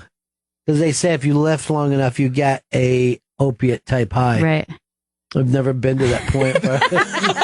I've only I don't know what you're talking about. Yeah. It's a lot easier ways to get to an opiate high. Put a lot less work in. Yeah. And it's pretty much instantaneous. And you can smoke. I'm old school like that. That's just me. Well, there's an old school barbell association. I think you'd love to join. Hicks, what vacations did you do as a kid? We went on one vacation that I can remember, and that's when we went to Long Beach Island in Jersey. And I know Long Beach Island. And I went fishing with my dad. I remember, and then that was we were there for like a week. Did you go out on a boat? You went out on a boat, yeah. And we went fishing. Deep sea? Did you go out far? I remember going out far, like we couldn't see land. Yeah, that's fun. Yeah. Did you throw up? No, I didn't. I kept it together, I believe. And we went fishing, and that was like the one vacation I remember our family ever going on. Was it a great vacation for you? Yeah, it was awesome. I loved it. I think it was Long Beach Island. It was so long ago that the water slides were actually made out of cement. Like the first water slides were just cement. They're bloody at the end of the day. Someone washed down the water slide. But a little kid would rather go to a water slide than anything else in the world. It's what I lived for as a child. Like the water park blows away any other sort of park. Wait, you can't swim and you would go in the water park? Yeah, I would think, you have to swim for this ride? It's just a slide, right? And if I'm in an inner tube, how deep is that water? Oh, good. Great. I'm going to be doing that then. We got to get you swimming this summer. And then we can go to Action Park if it was still open. Oh, everybody in Jersey talks about that. It's the most dangerous park of all time. Yeah. Weren't they going to do a documentary on it? We were all excited. Oh, yeah. I think I remember a trailer came out for it. Yeah. Because anyone who ever went there, like every day there was an ambulance there. Every day. Because there were just kids just snapping necks left and right. Oh, God. There's no safety whatsoever at Action Park. A couple of kids got their fingertips crushed in different rides. We used to go, and again, my dad's company picnic was always at the same place, Lenape Park. And it was like so old school that it looked like it was like turn of the century 1900s. It was an old wooden roller coaster, a beautiful wooden carousel, bumper cars, and then a fucking fun house that you would go through that I guess you would only love if you were a little kid. But stuff used to turn in there and you could just see and hear gears turning. These giant gears that would make things fall and come down. And to me, that place I have better memories of than Disney World. You know what I mean? Yeah. Because you could go out on a canoe. It was just really old school and it was fantastic. And I really think that if you were doing a family vacation, you should be going to the cheesiest, dumbest roadside places you can find. All right, now I'm going to guess you grew up in Minnesota, Joe. Correct. So your family vacations lake-based? A lot of them were. We'd go camping a lot, but we would go on giant road trips, 2 weeks long at a time, and just drive around the entire country. And we'd stay at Campgrounds of America. Now, I love a road trip. Yeah. And it eventually will drive children insane. But there's something about being out on the road that is more freeing than anything else. Yeah, it'd be 14 hours days of driving with just my two brothers right next to me. Right, We're 14 hours. fighting. Like I never was in a hurry to get anywhere. Right. But I would always, what we used to do was fly places, then get out of the plane, rent, like a van and start from there, which saves you like 3 days of driving. Right. So we flew to Colorado and then drove up to through Wyoming, South Dakota. Yeah. And those trips were just amazing. Yeah. And then we would stay at those places where you could rent horses and shit. Right. And, you feel like you're in a different environment, but you're not flying over stuff. You know what I mean? You're driving through it. You're involved in it. You're part of it. Yeah. And we also flew to California and did the drive up the coast as well. Yeah, that was amazing. I love a road trip. Yeah, me too. It's my preference for for a vacation. Well, you listen to music, you're talking, you're doing stuff. Yeah, and like how you were saying, the kitschy kind of like roadside attractions, those are like my favorite. That's why I like still love going upstate, because there's a lot of places like that that still kind of hold those old school, like, you know, where like the old Jewish campgrounds where everybody would go. Yeah, and, those like, are great. Those are still, you know, some of those places still exist. And up at Lake George, there's a place called the Magic Forest, which I can't even believe still exists. It's a perfectly like maintained old roadside attraction with just like really disturbing giant, like, you know, figures that it's really weird. It's for kids. I love that stuff. You know, my family had gone before I was born, and I think it was in upstate New York, and it was called Christmas Land, right? So they were there, and they act like it's Christmas, and they just had these stupid rides and shit. And I would watch it in our home movies, and I would be furious that I didn't go. I would be furious that I wasn't part of it. I go, why don't we ever do anything like this? And I was like, it wasn't that good. You can see everything's just made out of wood. You know, we're posing next to Santa Claus and he's wooden. And I'm like, it's fucking amazing. But I never get to do shit, do I? Yeah, Magic Forest has a giant Santa Claus standing next to a giant Uncle Sam is like at the entrance. I love that. Well, I think that was the great thing about the original Vacation movie, is that the old man was like, we're going to see the biggest skillet, you know what I mean? Just these stupid things. Who wants to know is the biggest ball of string. Which is only 4 short hours away. And everyone's just like, oh. But he realizes that that's going to be stuck in their head forever, you know? I mean, look, even now, Rusty is taking his kids on a trip because he wants them to experience that. I used to have that feeling with South of the Border. Like, you remember you would get those like signs that were like for hundreds of miles before you ever actually hit it. And I think only a kid would think it was great, because any adult would walk into that and be like, this is disgusting and weird, and what is First this? time I went to it, I was an adult, loved it. I loved South of the Border. You know, the greatest thing about South of the Border was the signs to get there. Yeah.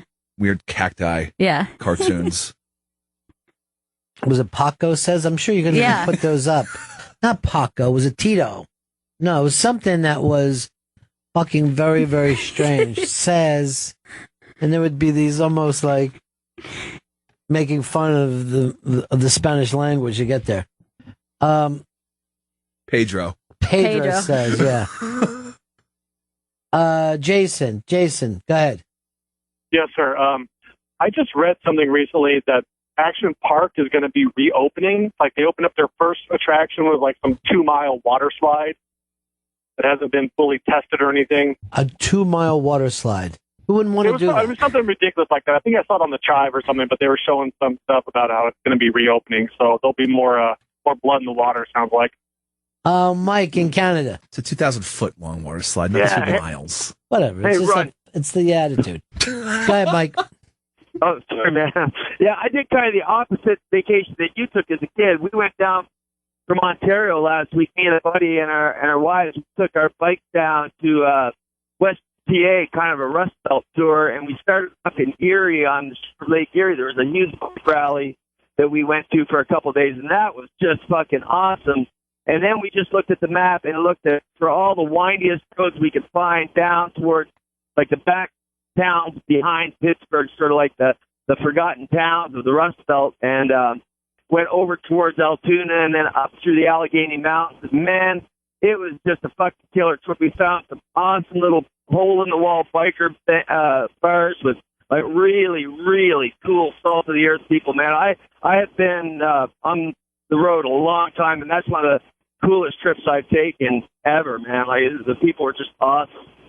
Yeah, well, they party. You got to give them credit for that. They do party.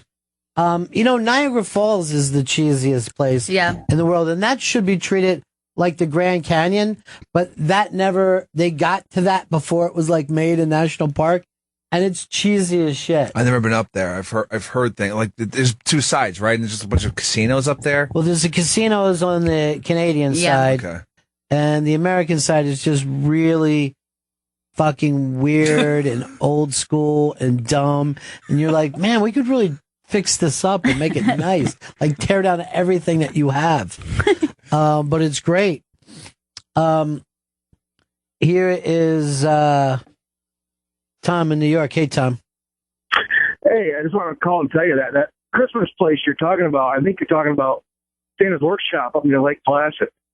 It's still going today. It's still going today? Look it up for me, Chris. It's one of the oldest amusement parks in the United States. Yeah, you know, my family went there, like I said, before I was born, and they just it killed me that I wasn't part of it. Here's Matt in Maine. Hey, Ronnie, this is Matt. Hey, my parents used to take us on a road trip on the coast there. There's a place called Perry's Nut House, and they had all kinds of creepy stuffed black bears and stuff with the eyeballs hanging out because they weren't taxidermied, right, and stuff. But they used to sell fake dog shit and puke, and me and my brother used to love that place when we were a kid. I love that kind of shit, too. It's awesome. It's great, so... And, Gail, you nailed it on the head with south of the border. The best part is those signs. It's terrific. Yeah, it's really great. I mean, you got to get out and get gas anywhere, and why not just let the kids run around and get stupid with it? I think one of the signs was, keep yelling, kids, they'll stop. Yeah. South of the border. Well, remember, like, Rock City and all that? Luray Caverns? Yeah. I mean, those places have been around since the automobile. You got to see them. You got to see them, even if it's just to bitch about them. Remember that when we were in Jellystone? Yeah. We stopped at the Jellystone thing that tried to rip off the Flintstones. I think that was in Wyoming. It might have been. And, I mean, there was nothing there, but you're cracking up. Yeah, well, we also had that experience when we went to Salem, and you go through those, like, really corny Salem witch museums. Yeah. I love with that the bad stuff. models. Yeah. And they're just like covered in dirt. When the kids are little, they don't get, the kitsch of it. Yeah. But this then is great. But then the memories will stay with them, even if they say this blows. That's the shit that'll come up over and over. I remember that we were somewhere like in Wyoming or whatever, right? And I'm at this place and I buy a bunch of arrowheads, like fucking 12 arrowheads. So then I drive for like an hour and we're like going through the desert. Yeah. And I act like is something with the car, and I pull the car over and I just start throwing the arrowheads just in like a 20-foot thing. And I go, I'm standing out with the kids. I'm like, let's stretch. I go, this is old Indian ground around here. We ought to look around. See if we can find anything, right? And it's hot as hell. It's just, one of those summer days, it's just hot, right? So one of them comes up like, what about this? I'm like, that's an Indian arrowhead. Look at that, right? So now they're both finding arrowheads. Yeah. Like one every 30 seconds. Found another arrowhead! I'm like, look at that. That's an arrowhead. So we're doing it. We get the last, I count them up. We get the last arrowhead, and I'm like, "All right, let's hop back in the show, in the car, and keep going. It's hot out here." They're like, "No, let's find more arrowheads. Maybe there'll be an axe." And they were just all fired up about it. It was the best. It was great, man. That shit's just great. Chris, what's up? Hey, man, around Chattanooga, Tennessee, there's several places to go, and one of my favorite was Raccoon Mountain as a child. It had a concrete half pipe that went down the side of the mountain, and you laid on a plastic sled, and you pulled back on a handbrake that never worked, and you just rocketed down the side of the mountain just wide open. Hysterical, man. That was literally like you're just playing like Runaway fucking Train or whatever. Jeff in Maryland.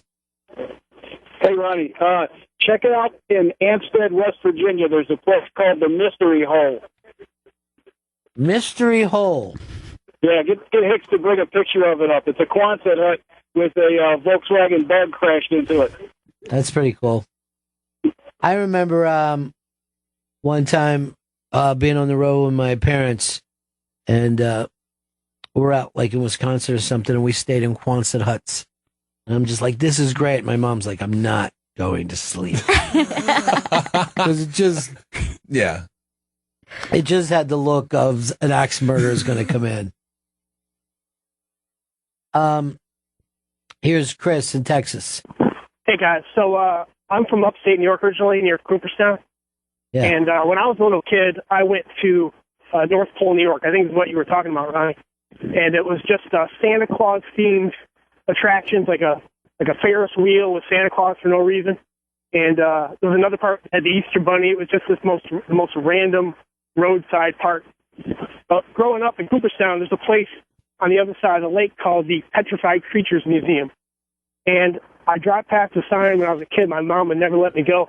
I finally went back with my daughter. It's the craziest fool thing. It's got to be from the 40s. It's just statues, like poorly constructed statues of dinosaurs that don't look like dinosaurs. But it was still tremendous. I was so happy to go. It was just a really bizarre. Love that shit, man. It's just great. And then you just think about the people who are still doing that park. Like, that's their job. You got to love it. John in Montana. Hey, Ron, you ever make it up to Montana on your travels? Yeah. Yeah, it's beautiful up there. Yeah, it's unbelievable in the summer. I don't know if I could handle the winter, but it's absolutely beautiful. Yeah, it's really busy up in the mountains during that time, but there's over by this place called Hungry Horse, there's a house of mystery over there on the middle of nowhere pretty much, and it's in one of those vortexes, and so the trees are all growing crazy, and some people get sick in them. It's pretty neat. There's also a maze over there my parents used to take me to back in the day. People love mazes. I don't want any part of a maze. Yeah, they really freak me out. Although I always wanted to do them when I was a kid. Who wants to be stuck? Daniel. Hey, Daniel, what's up? Pedro says it'll be chilly today, but hot tamale. Yeah, it's true. I was trying to think of this. Who is the guy who found the fountain of youth? It's Spanish. Ponce de Leon. Yeah. Now, the people in Florida, there is a place called De Leon Springs. De Leon Springs. De Leon. And it's named after Ponce de Leon, right? De Leon Springs. And there is a spring that comes up out of the water, and that's it. It's just this round thing. They dive into it. They love it. Then there's this like little restaurant where they're like, you cook the pancakes right at your own table. It was the best. And all it is, it's a fucking hot plate that sits in front of you while you're trying to eat. And the kids can just pour the pancake batter on it and flip it themselves. And they love it. They so go you order crazy. pancakes by the pitcher, and then you make your own in De Leon Springs. In De Leon Springs. And then their number one occupation there. Look, there's the picture. That's amazing. That's where you, that's the pancake place too, right in there. And then everyone around there, they grow one certain thing, and it's the stuff that you make Christmas wreaths out of, or that you sprinkle around roses, right? Right. Whatever that growth is. They have farms there of it? Yeah. Yes, just as far as you can see, and everyone talks about it constantly, and people are like obsessed with that thing, and it's going to be a good year for that. It's like garland, like they grow garland of some type. Is it poinsettias or no? It's not poinsettias. It's just the thing that goes on the side, and it's like really like when a kid who used to work for me, Tuttle, is from there, and I just found it one of the most amazing places. That's just all built around this one spring, De Leon, here in De Leon Springs.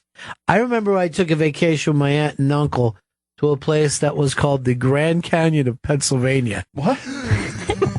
So there was a deer farm there, right? Where you could feed deer corn. And then before they let us do it, the guy was explaining how we had to hold our hand so we didn't get bit. And then watch out for them because they kick. So he pulls his fucking pant legs up, and all his shins were just scarred from where deer kicked him. Oh, God. So look up the Grand Canyon of Pennsylvania. And I only was there the one time. And that's it. That hole right there is the Grand Canyon. It's pretty, though. It is not the size of the Grand Canyon, but it's deep as shit when you're a little kid. When I was standing there when I was a kid, I'm like, this is amazing. Why would I ever even need? And I'm like, is this the same as the Grand Canyon? And they're going, no, the Grand Canyon's bigger. And I'm like, you're crazy. Nothing could be bigger than this. These places are the coolest things that you can do with your children. It's much better than taking them to China or Paris. Yeah. They'll do that when they get older. Well, they'll say they will. Maybe they'll just end up taking their kids back to these cheesy spots. We need a blanket for you. You can turn off that air. No, I'm good. We keep this room so cold. It's an ice box. It's boys' temperature in here. But I don't feel that cold, though. No, you're sweating even right now. Lee in New Hampshire. Hey, let me blow out this hit here. Okay, so we're talking about trips. When I was 13, my father took us across country in a car, every city, every state. We ended up in the Grand Canyon. My mother, along the way, was eating, putting on weight, and we were kind of kidding her about it. We took the fucking, what's those burros, those donkeys down the Grand Canyon. This is no lie. Halfway down, the one my mother was on dropped to its knees and died. That night, continuation of this story, that night, my parents, they were very upset. We went camping. I found in the back of my mother's bag, this bag full of some green leafy stuff. I didn't know what it was. During the camping, I went out. There were deer, and I threw the leafy stuff at the deer. Deer like marijuana. And my parents were very upset that I gave an ounce of it to them. That is, first of all, every part of that story is great. But wouldn't that be right out of a vacation movie? Yeah. That the thing dies on the way? God, that's great. And you eat shit on the road. Oh, You're just eating peanut clusters. Yeah. This is delicious. So good. Stuff that you would never eat at home. I love road trip food. Yeah. It's also like the only time I really, eat fast food is on the road. Because you're like, all bets are off. Like, you can eat anything. Right, anything can be eaten because we're on the road. But It's a whole new rules. You will stop at those like little tourist tracks and buy just ridiculously dumb. You're eating fudge. Yeah. Driving down a highway. Good fudge. We needed this. Glad we stopped. Sign was right. It says homemade. Nice and sweet. You're like, when do you ever eat fudge? I remember when we went in the Grand Canyon, though. It was one of the funniest moments of my life. So we're just driving up and we're looking at it. And it's insane. I mean, it's just goes on forever, and it's miles deep and miles across and we're just looking at it. And Gail's little brother was about 6 or something at the time. He goes, fake, and we were like, what? He goes, it's fake. And we're like looking at it. We're like, it does look fake. It looks like and it a looks backdrop or something. It looks so fake, like you're so high up that you could go over and stand on the end and just look down and go like, oh shit, what is that? Like a mile? Like you're like, you would have more high anxiety than if you were 100 feet off the ground, right? Than if you're a mile off the ground, because you just can't imagine anything that deep, so it just doesn't register with you. And you're just like, whoa, you're doing those kind of jokes. Like I'm slipping. I'm sure people fall off there every year. Fake. I took a road trip through Nevada, through Arizona in the desert, and came across, I can't remember what that long road is through Arizona, just the cuts through the desert, but found, I think it's Wiki Up, Arizona, and it just has a Snoopy and a Woodstock riding a rocket, but just in the middle of the desert. So we stop and start taking pictures. We're like, what is this advertising? Nothing. It's just a Snoopy in the middle of the desert riding a rocket. I love that when those people, there it is. Wiki Up, Arizona. I have no idea why it's there. And 12 people die a year at the Grand Canyon, on average. What are they doing? Just falling? They think it's fake. Suicides. Did you hear about that girl the other day at fucking roof bar? Yeah. Just ran and dove while everybody was sitting there. Yeah. She asked the bartender, where's east? And then she's like, then she just went immediately towards the cliff. The ledge. Oy, oy, oy. Because she was sad because she was kicked. Basically, she didn't get along well with her parents because they were like Orthodox Jewish. So she was like, I don't want to be Jewish anymore. Yeah, there's so many other ways not to be Jewish. Yeah. Just stop. I should open up a thing for people that are suicide and just called party your way to suicide. Like, just fucking enjoy. Yeah. Get fucking whacked out on the last, and then you'll die at the end of it. Like Doc Holliday tried to do. Yeah, you Doc Holliday some of this shit. Mm-hmm. He's New Mexico more than Arizona, but we're staying in the Southwest. Do you love the desert, though? I do. It just floored me the first time I saw it. I love the desert a lot. Yeah, Arizona just, I think, looks like another planet to me. It looks like it could be an Earl photograph, to be honest with you. It is. There's an Earl photograph next to it. It's early. Oh, here was another really fucking cheesy place that we stayed at. We stopped at that 4 states where they all meet there. Four corners. Right? And then I start driving around, and we're like, Utah, right? Like that, except for I kept the gimmick going. For an uncomfortably an uncomfortable length of time. Even after everyone in the car stopped, I kept going, like, yay! Yay! And they're all like, really now? Let's stop. Please. Oh! They're doing, everyone's looking at us, and no one else can enjoy this. Oh! The other gimmick I always like to do is go to one of those places and then just drop my pants and stand there for the picture. Oh, yeah. So when I'm just sitting there with no pants, just acting like this is interesting. Photo album filled of pantsless. Like him in front of the Grand Canyon. He has no pants. Looking like, I'm just looking at it like it's the most beautiful thing ever. My pants are just all balled up at my feet. Look, the phones could go on forever like this, but we got a guest coming up. We have Tom Brink. Tom is the comedy editor for Time Out New York. Time Out New York, they have a Caroline Showcase that happens Wednesday, July 29th at 7:30 p.m. Well, you really stop sounding like yourself when you read, don't you? You become like a nice little woman from the Midwest. We'll be talking with Tom Brink. Tom Brink is going to be here. Tom Brink's coming. All right, so we'll break, come back and find out what's happening with comedy. This is Bennington. You're listening to Bennington on Raw Dog Comedy Hits, Sirius XM 99.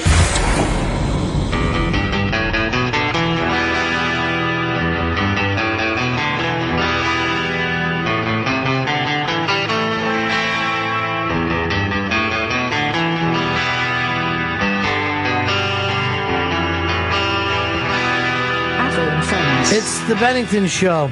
If you want to get tickets to the Unmasked with Bobcat Goldthwait and Barry Crimmins, head on over to theibang.com. That's next Wednesday, July 28th at 2 o'clock? July 29th at 3 o'clock. 29th at 3 o'clock. In studio with us right now, as part of a segment that we do, Chris, called The Innovators of Entertainment. It's brought to you by Tito's Handmade Vodka. Tito's Handmade Vodka is America's original craft vodka, distilled 6 times from 100% corn and naturally gluten-free. Come visit us at titosvodka.com. We've got Tom Brink here from Time Out New York. He's the comedy editor at Time Out New York. I would say wherever I go in the country, if I need to find out where the live shows, it's always Time Out New York. Yeah. Still. I mean, I write for them, but it's the best. When I first moved to the city, they were my source. How many cities is Time Out in? Because I've never lived in a city, I don't think, that it did not have a Time Out there. Yeah. And it's the only place to find out where live music, live comedy, live anything is. We might need to fact check that. Yeah. Like we're just expanding almost every day to new places. So the internet has actually helped, unlike with some publications. Some publications, it scared them and threw them off. But I always thought the Time Out was always set up like it was a website from the get go. Yeah, it's kind of fun to think about. It kind of like predated the internet. Yeah. For that kind of stuff, but it works so well because everyone has their phones on them all the time. Mm-hmm. And especially in the cities, they're like, where do I go? Yeah. Oh, I can just pick out my phone. Here's a full list of everything, how to get there, what it's about. And it's like masterfully curated. Right. By people who know what they're talking about. See, that is the thing to everything. That's the biggest problem with, is there going to be a tastemaker set up? Are you going to be able to reach people's taste? Now, comedy, unlike any other art form, I think is more open to like, a lot of rock and roll fans won't like hip hop. And vice versa. But you're never at a show when someone brings up a black guy or whatever where everyone goes, wait, the show has changed. Like comedy, you could expect just about anything at a comedy show. You'd hope. Yeah. I mean, sometimes you'd be surprised, like people, like it's always funny to me with comedy shows how anyone could be surprised by being surprised. Right. Yeah. Yeah. Like, I would hope anyone would go to be surprised, to be amazed, and just laugh at whatever comes at them. Yeah, but I don't even think, let's say, you could go to a show in Brooklyn and a 50-year-old man could walk out and no one's going to go, what is he doing here? Right. You could easily fall in and go, oh, okay, this is funny, or quite frankly, this isn't funny. Right. I don't get it at all. But I bring up Brooklyn because this is something that I think those kind of bar shows have changed everything, almost where the clubs are now playing catch-up ball a little bit. Yeah. Well, because it's, especially going back to the internet, with many art forms, especially comedy, it's now in the artist's hands to promote and publish as they want. So now all these people are able to put on their own shows at these alternative venues that aren't clubs, and they can kind of just make it their own thing with their own rules. All right, you guys are doing a monthly show, but you're doing it at Caroline's, which to me is an established, real nightclub. We just did the Unmasked with Jim Gaffigan there, and everyone shows up, and it's a fairly, what I think people imagine a New York nightclub experience to be like.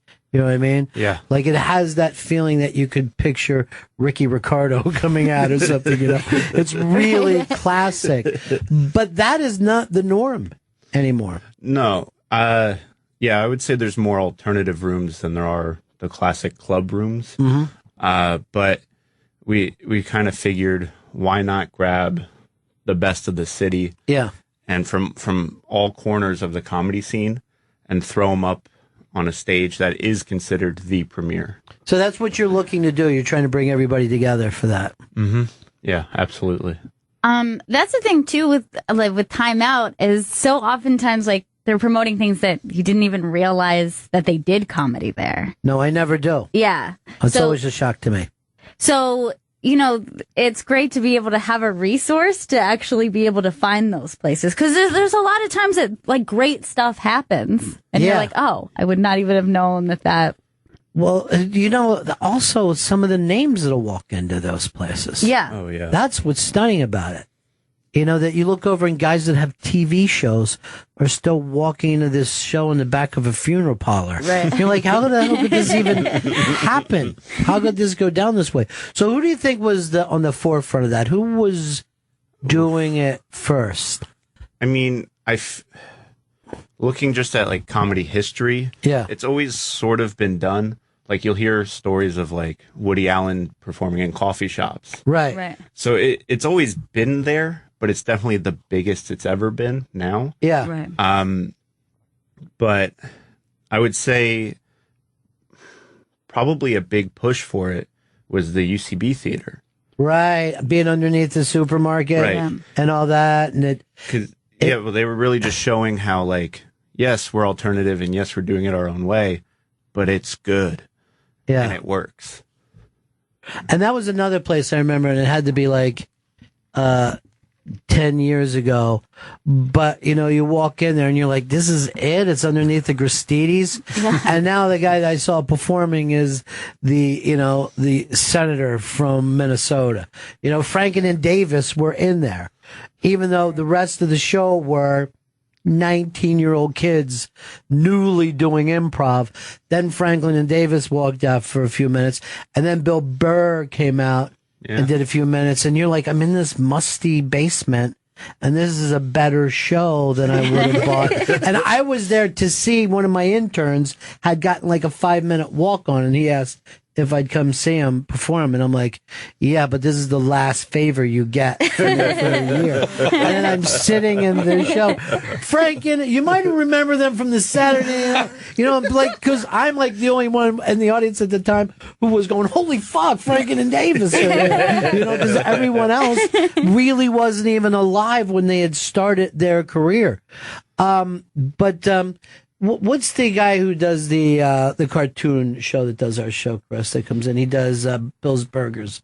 Eugene Merman? Eugene Merman, to me, is the forefront of, is this a show? Yeah. And now he takes those things and he calls them festivals. And I'm like, I'm not sure, because you're doing your wacky thing with your friends for 4 days, that it's a festival, but they get written up that way. It's fun. Yeah. Also, I think if you go back to the comedians of comedy when they went out and played rock shows instead of comedy venues, at the time I thought like, oh, what an interesting experiment. But it really was one of those deals where like, okay, maybe this is the future, which really throws off people that have been in the comedy business. Oh, absolutely. Now, what about for comedians, though? Do you think that it's an improvement for comedians to have more venues like that because they're more accessible? Or do you think it hurts because you've lost that club vibe? I mean, my thing would be this. I think it makes them stretch just the way that the internet has made them stretch. Yeah. Like, I think, well, again, at the last MS, I was talking to Gaffigan about this, is that he still goes out in New York and plays in front of people who don't know him, and they don't laugh. Yeah. You know what I mean? Like, so he'll be at some place, and there's, Caribbean people, and they're like, what is this guy talking about? The show was just great 5 minutes ago, and they don't realize that this is a major star.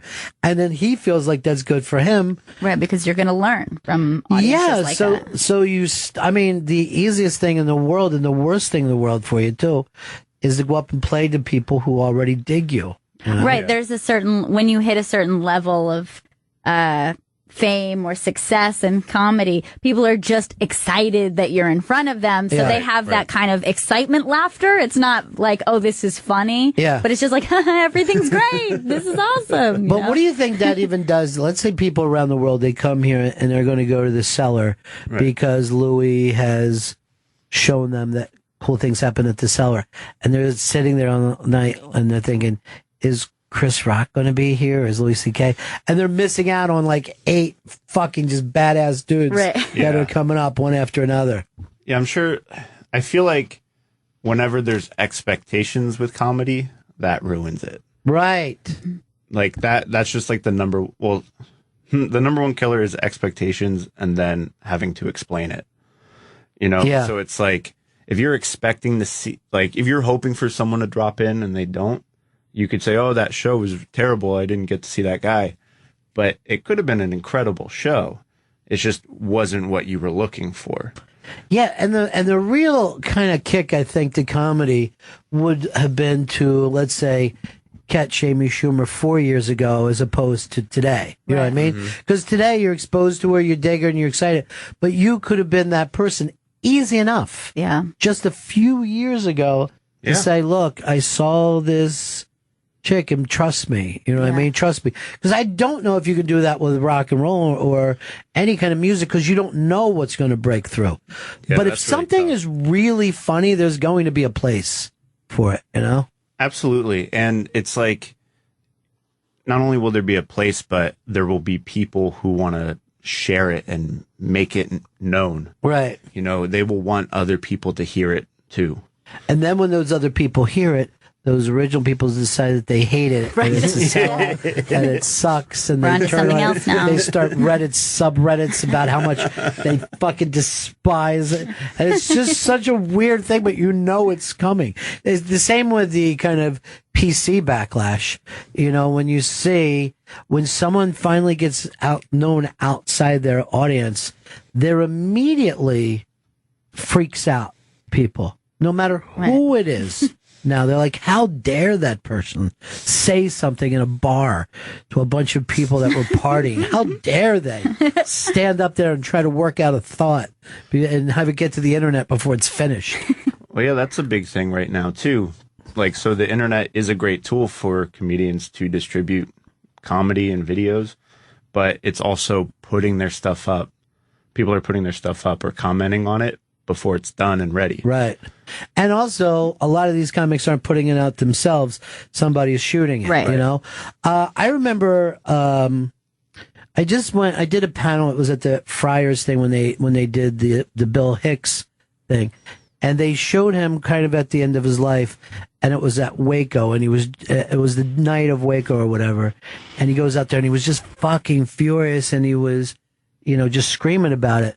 And they're like, see, by the end of his life, he'd kind of lost the ability to turn something into comedy. And I'm like, no, that's the way you got to feel the first night you feel a bunch of kids die. Oh, you know what yeah. I mean? Your initial thing is anger. And then you start to work on what can I do with this? But if you don't have that passion for kids, being burned up on your TV set. Because that's how you can find the humor, right? Like you have to have that fire behind you first to care enough about it to find out what's really funny about it. Yeah, I mean, the original places I think humor comes from is going to be fear and anger. And neither one of them are something you want to see in public. You know what I mean? Before it get worked out. I mean, you don't want to really hear about somebody with real OCDs or real panic issues describing it. But, I imagine being with Woody Allen when he's panicking is no more fun than being with your sister when she's panicking. But, eventually it turns it into something comedic. How many venues are you out at a week now? Are you out every night, or are you just staying in the center of all this? It's tough. Yeah. I try to go to at least a handful of new shows that I haven't been to weekly, but there's so many shows now and so many venues that I'm learning about new places every week when people submit shows. It's crazy. Like, you think you know the scene, right? But every week, every day, I'm getting a new email about a new place, a new show with great lineups. That it's like, oh wow, like the comedy it's expanding even more than I thought it could. Yeah, I'm actually surprised too, because I think when it initially started happening, I thought, well, this is watering it down. And also that so many of these shows are free. But what really gets to me is I talk to people who, let's say they come to the city on vacation.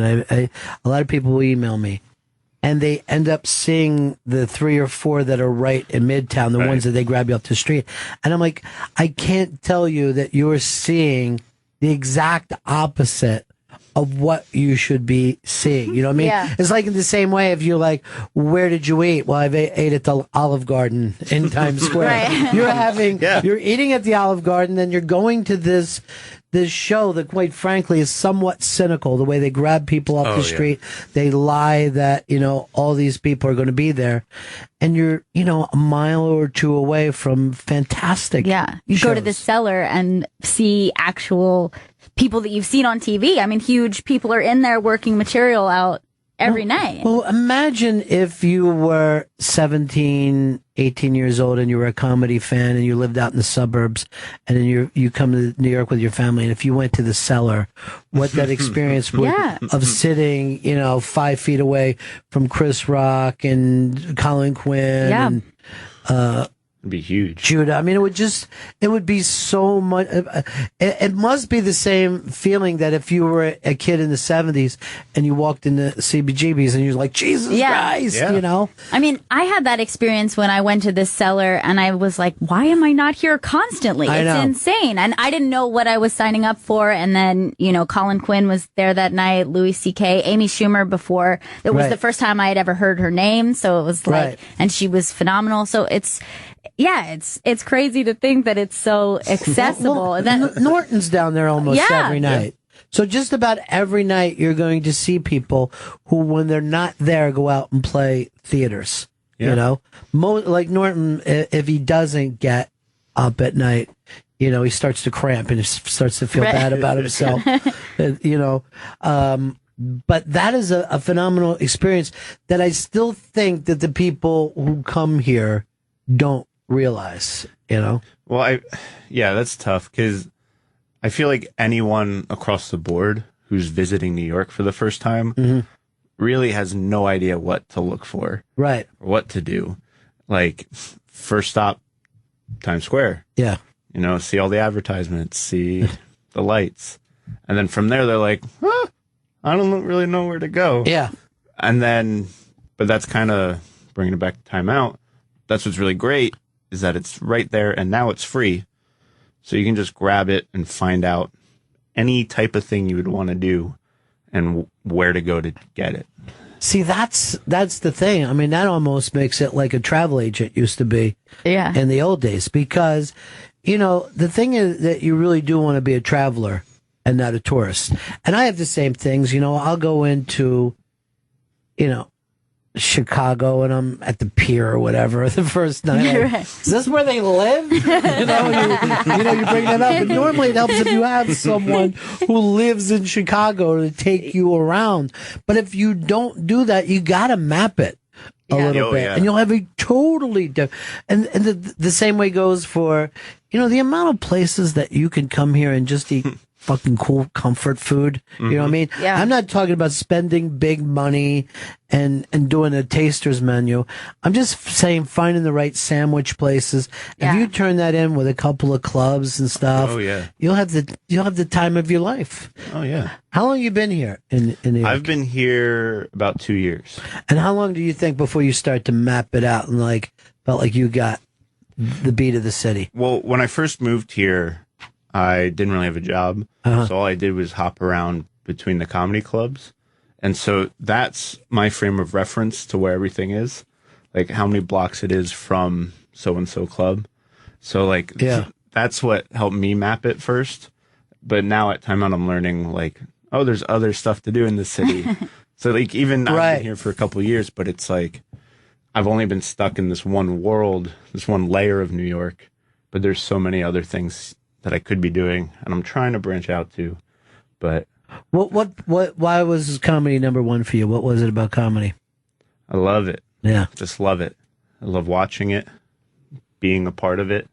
I do some performing of it on my own, but I'll spare you from that. So you're able to do both. You're able to go out and do stand up, and then also connect everybody to the scene. Yeah, well, and it's a great position to be in because I am a little more familiar with the scene and what's going on. But it just really excites me to be in a spot where I can promote these people who are really talented and really great who might not have been seen before. Sure. Well, you know, now, like, we know we're talking about the Stellar, but even down in that, I mean, it's close enough that you could even do a couple of these in the same night. The Stand, which wasn't around a few years ago, which Stand's great. Is one of my favorite intimate little rooms. And Stand Up New York is bouncing. And it's amazing when I was just talking to Big J the other day, and he goes, well, now that I'm doing these other things, I don't have to do 8 shows on a Saturday like I used to. And I go, you did 8 shows? He goes, yeah, just about every Saturday. Got to make my rent, you know, if I'm not on the road. And you think of a place that you can go out and do 8 different sets on the weekend. Yeah. And of course, he's not playing any of those shows that we were talking about. Yeah. Any of Right. this stuff where the tourists are never going to see him. That's the thing that we gotta, try to drill into people's heads. You could go out and do these things, and go back and seriously have a vacation when you go back and tell people. Yeah. It'll blow them away. Absolutely. What do you think is the next place that the buzz is going to be happening? I mean, even though the change is happening so much with these shows, and now I'm seeing like improv being done at the same place, stand up is being done, Yeah. there's music being done, so it's more of a variety. When you see like what some of the LA clubs are doing, what's the one club out in LA that's so incredibly cool? Oh, that at the comic book shop. No. He's talking about the one that Paul Thomas Anderson. Largo. Yeah, Largo. Yeah. Where there was like Amy Mann is Yeah. coming out and stuff like Right. that. Is there a New York equivalent of that?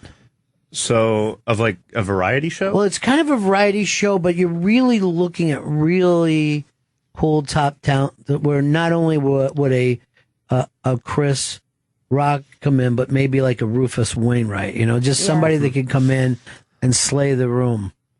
Because Brooklyn seems like it's got to be the up and coming place for that. There's some, I would say Brooklyn would be, out of anywhere in the city. Yeah. That's where you would find it. It's tough because I know like certain places like Union Hall. Mhm. Yeah. Sometimes they'll mix up those lineups where it will be comedy, but they will get a cool band. I think that's the best. When the improv started, it was like that, and so was Catch a Rising Star. That's why Rick Newman, he said Pat Benatar was just in there all the time. And he's like, we ought to do an album with you. Yeah. Maybe I'll manage you. You know what I mean? Like, to me, there's like such a romance of that kind of scene, of a bunch of talented people who are just together, just being supportive. What can bubble out of that is incredible. Yeah, well, and it's just like at the core of it all is just the desire to entertain, to make people feel good. For just a little while, man. Just a little while to step outside of reality. I also think, and we were saying this with Bridget Everett and her crazy she's show. amazing. I go, the Bridget Everett was the whole reason that people wanted to come to New York years ago. You know what I mean? Because there would be these downtown shows where somebody would be so crazy talented. And it was before the masses found out about it, and that's how like Bette Midler and, Blondie and all those people broke in New York. But Bridget Everett, to me, is like almost everything where this shit is going right now, Yeah, she's definitely a total package. Yeah. For anyone who hasn't seen Bridget Everett, you gotta. Yeah. It's just, what she's doing is amazing. It's hilarious and it's very unfiltered, but it goes back to unexpected. Yeah. And just a feel good time. You're mixing all sorts of things together just to make you feel good. Yeah. And then she has a voice that can break your heart. Yeah, break your heart. I don't know if any of that would work as well as if she wasn't as great a singer as she was, if the music wasn't there. Like, they're also great songs too. Yeah, absolutely. She's going to be back at Joe's Pub again, I think, in August or September. The special just came out. But that was like, when you were talking about that element of surprise, that was like the last person who I had never seen before that just slayed me. Yeah. I'll tell you somebody else who just slayed me. I saw a clip on the iBang was a guy who calls himself Magic Dragon, and I think he's on that America's. Yeah. Piff the Piff Magic the Magic Dragon. It's fucking bizarre. And I'm like, I'm going to hate this guy. And like a couple minutes into it, I was just dying. He's just really got and it's comedy and it's like he's a great musician. Yeah. But then he's also like this asshole With really great timing, Yeah, too, with like- great timing. He's like, yeah, I'm a dragon. It's just so funny. All right, Tom Brink. He's worked for Time Out New York since June 2014, but has now taken over the comedy section of the magazine. He's the comedy editor at Time Out New York. And you guys are going to be putting together this monthly show at Caroline's. Yes. Are you booking that? Are you the one curating that deal? I'm picking a lot of names. Uh-huh. And then whoever says yes gets on it. So it's, yeah. So I have like a list of like 100 names. And I'm like, we need to get these people. When does that start? What's your first show for that? I think this is the 5th show. Oh, 5th show up. All right. Yeah. And who do you got next? Who's coming up? We got Gilbert Gottfried. Well, first of all, that's maybe the funniest human in the world. Oh yeah, just him walking on a stage. It's unbelievable. You know what? Him walking into a conversation because here's the thing about Gilbert. He starts by agreeing, yes, right? I am glad. And then goes in the opposite direction. And I've had him come in here a couple of times, and he'll just start explain things that are on TV. And I'm seeing white light. Like, I'm like seriously getting afraid for myself. Well, this was and again, this is that thing about comedy that can never be taken out of context. The day the one time he walks in here, and it was the first day that we saw the Baltimore Ravens player punching his wife. They showed the video, and Gilbert could not have been more thrilled. And he went into a riff. He lost it. Yeah. Is he really hitting her? Is he just saying, honey, it's our floor? You know, he's just going through this thing. And it's... But this is what also makes him one of my favorite comics. No one else thinks that way. You know what I mean? There's right. no one that's going to steal a Gilbert joke because it's stupid to do so without being Gilbert. But like, if he wasn't here, no one would have thought of that joke. It just wouldn't have happened that way. Yeah. And that's always the best possible people. He just looking at him. Yeah. He can just look funny. Yeah, it's amazing. Yeah. It's amazing when if he has a problem with something. Like one day he'd come and done the Unmasked show. And then later he's like, well, here's the receipt for the car. You know what I mean? Like he's telling me, and like I'm doing what you're doing. I just started laughing. And he's like, no, seriously. And he really wanted to be paid for car fare, but it was one of the funniest moments of my life because I just felt like, oh, great bit. Like you need a car fare paid for. It's just the best, man. So here, this is the thing. You got to remember this because this is your New York experience. You've been here 2 years. Now you're already booking Gilbert into a room. That's what people don't understand around the country. You can come here and do shit that if we would have told you a couple years ago. Oh, yeah. I would have said you're crazy. Yeah. I would still think it would be a tough thing for anybody to pull off. And yet it does. It happens all the time. Yeah. It could only happen here. Yeah. I think it's cool too, like we said, that in the middle of all these other strange one-nighters and bars and back rooms of whatever they are, that the club scene still is healthy. You know what I mean? Like the club scene still, there's a couple places that you go into them and you're like, oh, wait, Dangerfields is still open? Because I live in that neighborhood. I've never seen a line. I don't know I don't know what happens there. And yet the light is still on. Does it still, like, names come through? Or? They don't change the pictures out front, so I don't know.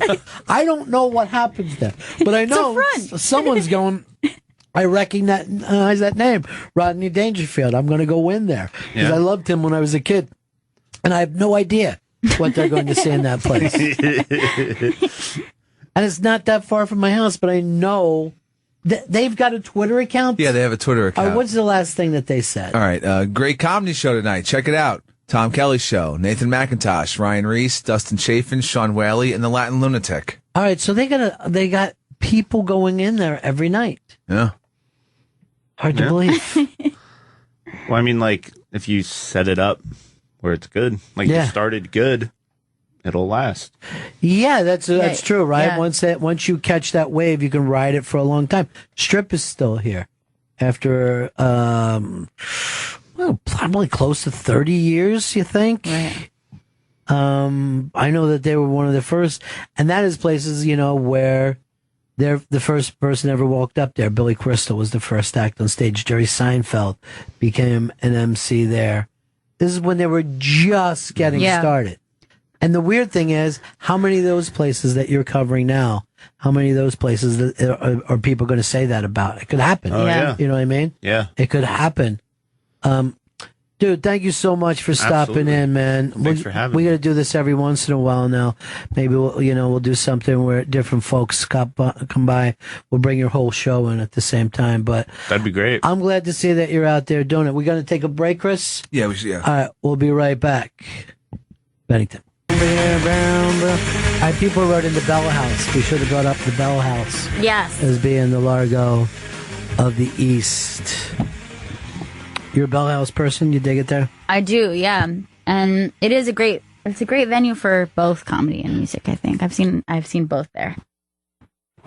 And it's always a who's who in the crowd. Oh yeah. Oh, there's a who's who. That's what I want. I want not only a good show on stage, but I want to turn around. Yeah. And go like this, I can't believe it. Right. Eugene Merman's sitting next to you and you're like, that's pretty cool.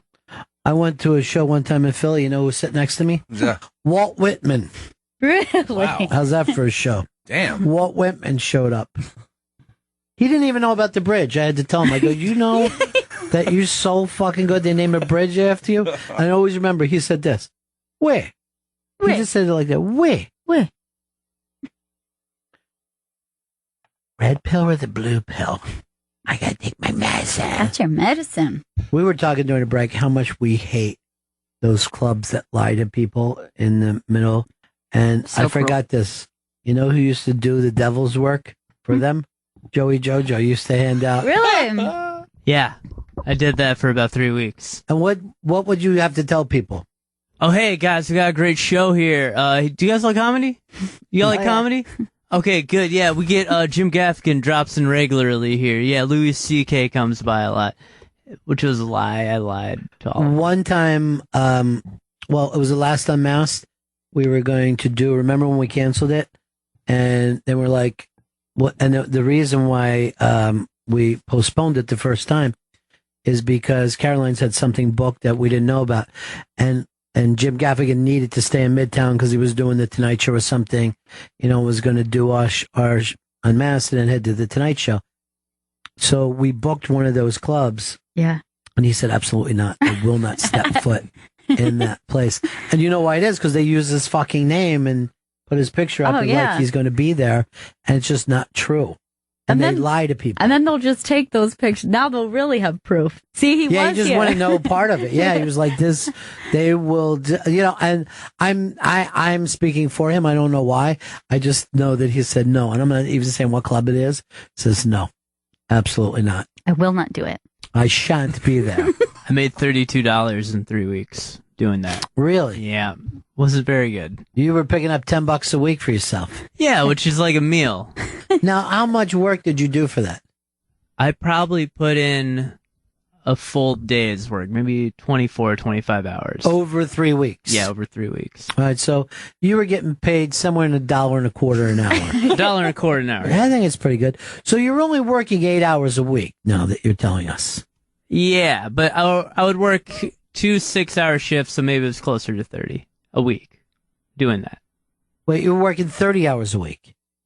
No, I worked about 30 hours total in Times Square. That's what I'm trying to tell you. Yeah. You were only giving it over 3 weeks, a couple hours a day.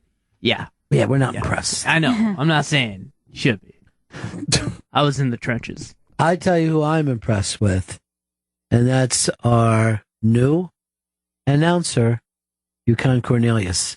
He may be the best pipes in the business. Unmasked with Barry Crimmins and Bobcat Goldthwait is happening Wednesday, July 29th at 3 p.m. at the Sirius XM studios. Their documentary, Call Me Lucky, premieres in New York City Friday, August 7th at the IFC Center. Go to theibang.com for a chance at free tickets. Oh, that's fantastic. Wow, beautiful. That's fantastic. Beautiful. Feels safe. It's as though he's holding you in his arms as he says it. I wish that we could put him together with women who don't think they can get pregnant. And I go, if I was a doctor, I'd like, before we give in to adoption, there's one more chance we have. What's that?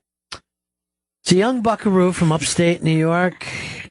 Something about him. I mean, this kid just sweats jizz. I think he could be the key to everything that we're working on here. Now, if you compare that to what Stanley was doing earlier, Sure. Yeah. You know, people that want to come out to Unmasked is a great show that everybody's going to like. Wednesday, What's that, July- miss? Unmasked. You can go over to the iBang right now and get tickets for Unmasked. Barry Crimmins, It's a week away. Bobcat Goldthwait. What?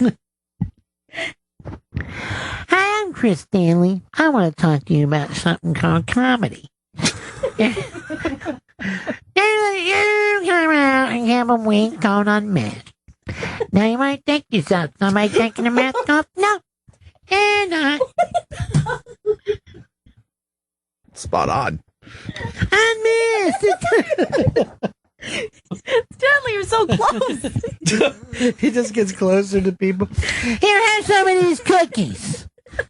I baked them myself. I don't want them. Please. Just stop talking. They're Toll House. Toe house? Toll House cookies. And you put your toe in the house and off it goes Unmasked with Barry Crimmins and Bobcat Goldthwait.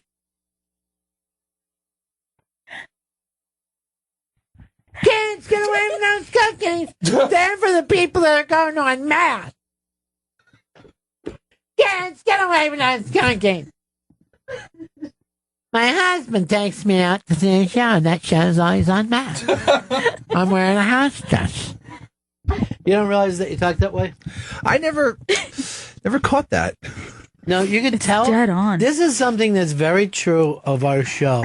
I want everyone, I'm not going to bring it up again after today, but everyone else, you can tell when we're getting to the next, as Chris starts to lay down more, you get so exhausted by the end of these shows. Once Stanley is horizontal, you know. Well, I'm not sleeping much. Not getting the kind of rest I've been looking for. Don't try to take these. Little bitty medicines. Little bitty medicines. They come in a tiny little thing. I can take it at 8 o'clock at night and sleep 3 days. Is this a live read? Live read. I'm Chris Stanley with the latest live read. I'm easy to get along with, but don't give me a hot pepper. I'll end up putting the juice in my eye and having a bad day from it. Hear from Dan yet? I landed safely. Then I texted him back, how's it going? I got no word back from him on that one. What time did he get in? He got in hour and a half ago. Well, first of all, he's saying landed safely as if he's with the Allies. Yeah. You know what I mean? As assumed. I also texted him, let me know when you land. Like I'm his fucking mother. Nothing in the news, so we assumed everything was all right. Good news, my boy Dan. He got up there safely.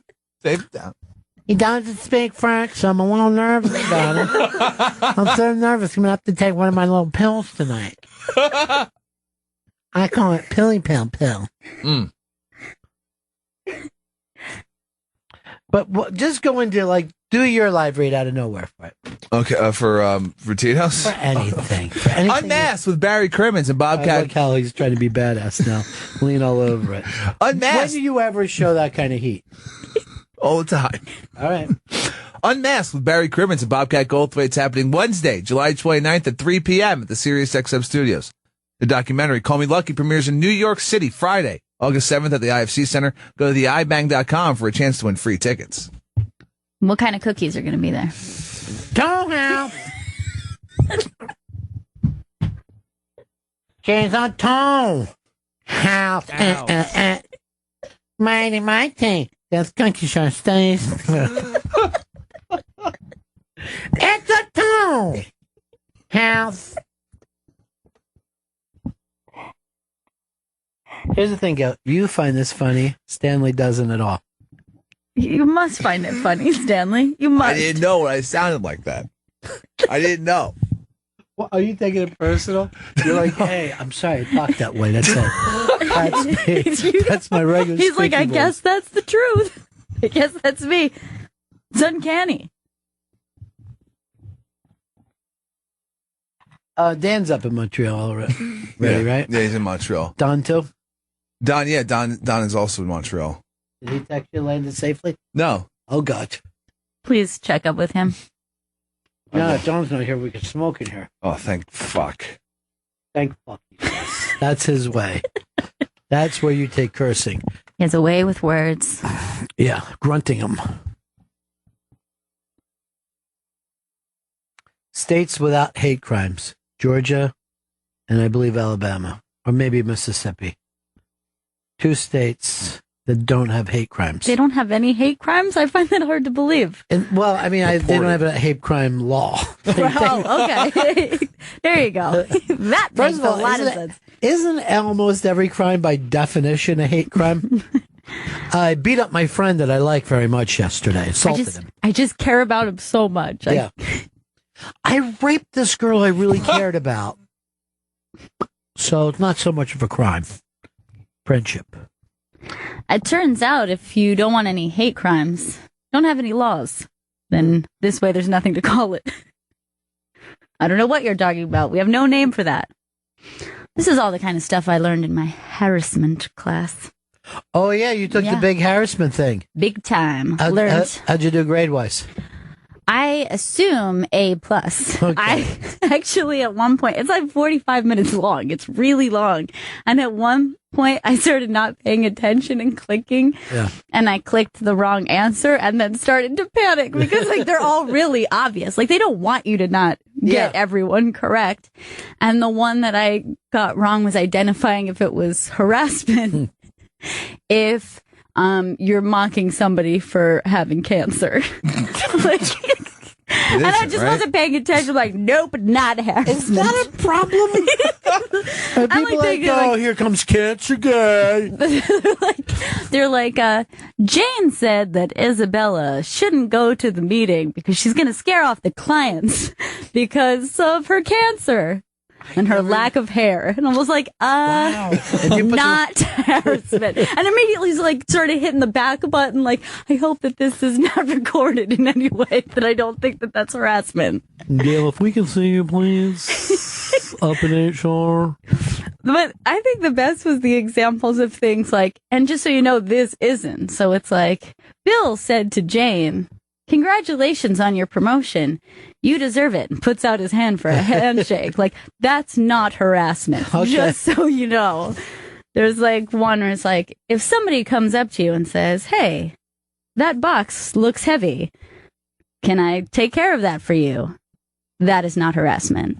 Wow. However, if you're not holding a box and someone says, hey, that box looks heavy, that would be harassment. Oh. Hey, that box seems tight. You want me to carry that for you? What does that mean? On my dick. If you end any sentence with "in my pants," right, that's harassment. Since when? Since because you can get away with "in my pants" with anything. Like, where's the party? In my pants. You know what I mean? Like, you can just use it pretty constantly. Yeah. It's great for, if you're in a tight spot and you need to harass someone quickly. Where's the meeting? Right here in my pants. It's you meeting my dick. I took one of those things and I was very surprised that you couldn't call your coworkers tits. And that's when I raised my hand. This is before the online. And I had to say, but what if in this case they do have really big tits? Then what do we call her? Are there any other names that we can use for tits? Mary might work. You can't say stuff like, thanks for bringing them by, tits. Or what's shaking? Your tits. I'm going to call her Mary. That's what we already called the gay guy. Yeah, we've already got the name Mary. And it drives him crazy. Yesterday, and you're never going to stop laughing when I tell you this, he started crying and was saying if we didn't keep it up, he thought he was going to commit suicide. We got to have something to do around here all day. What about your work? All right. True. We're not getting a lot of that done, but we've all got nicknames.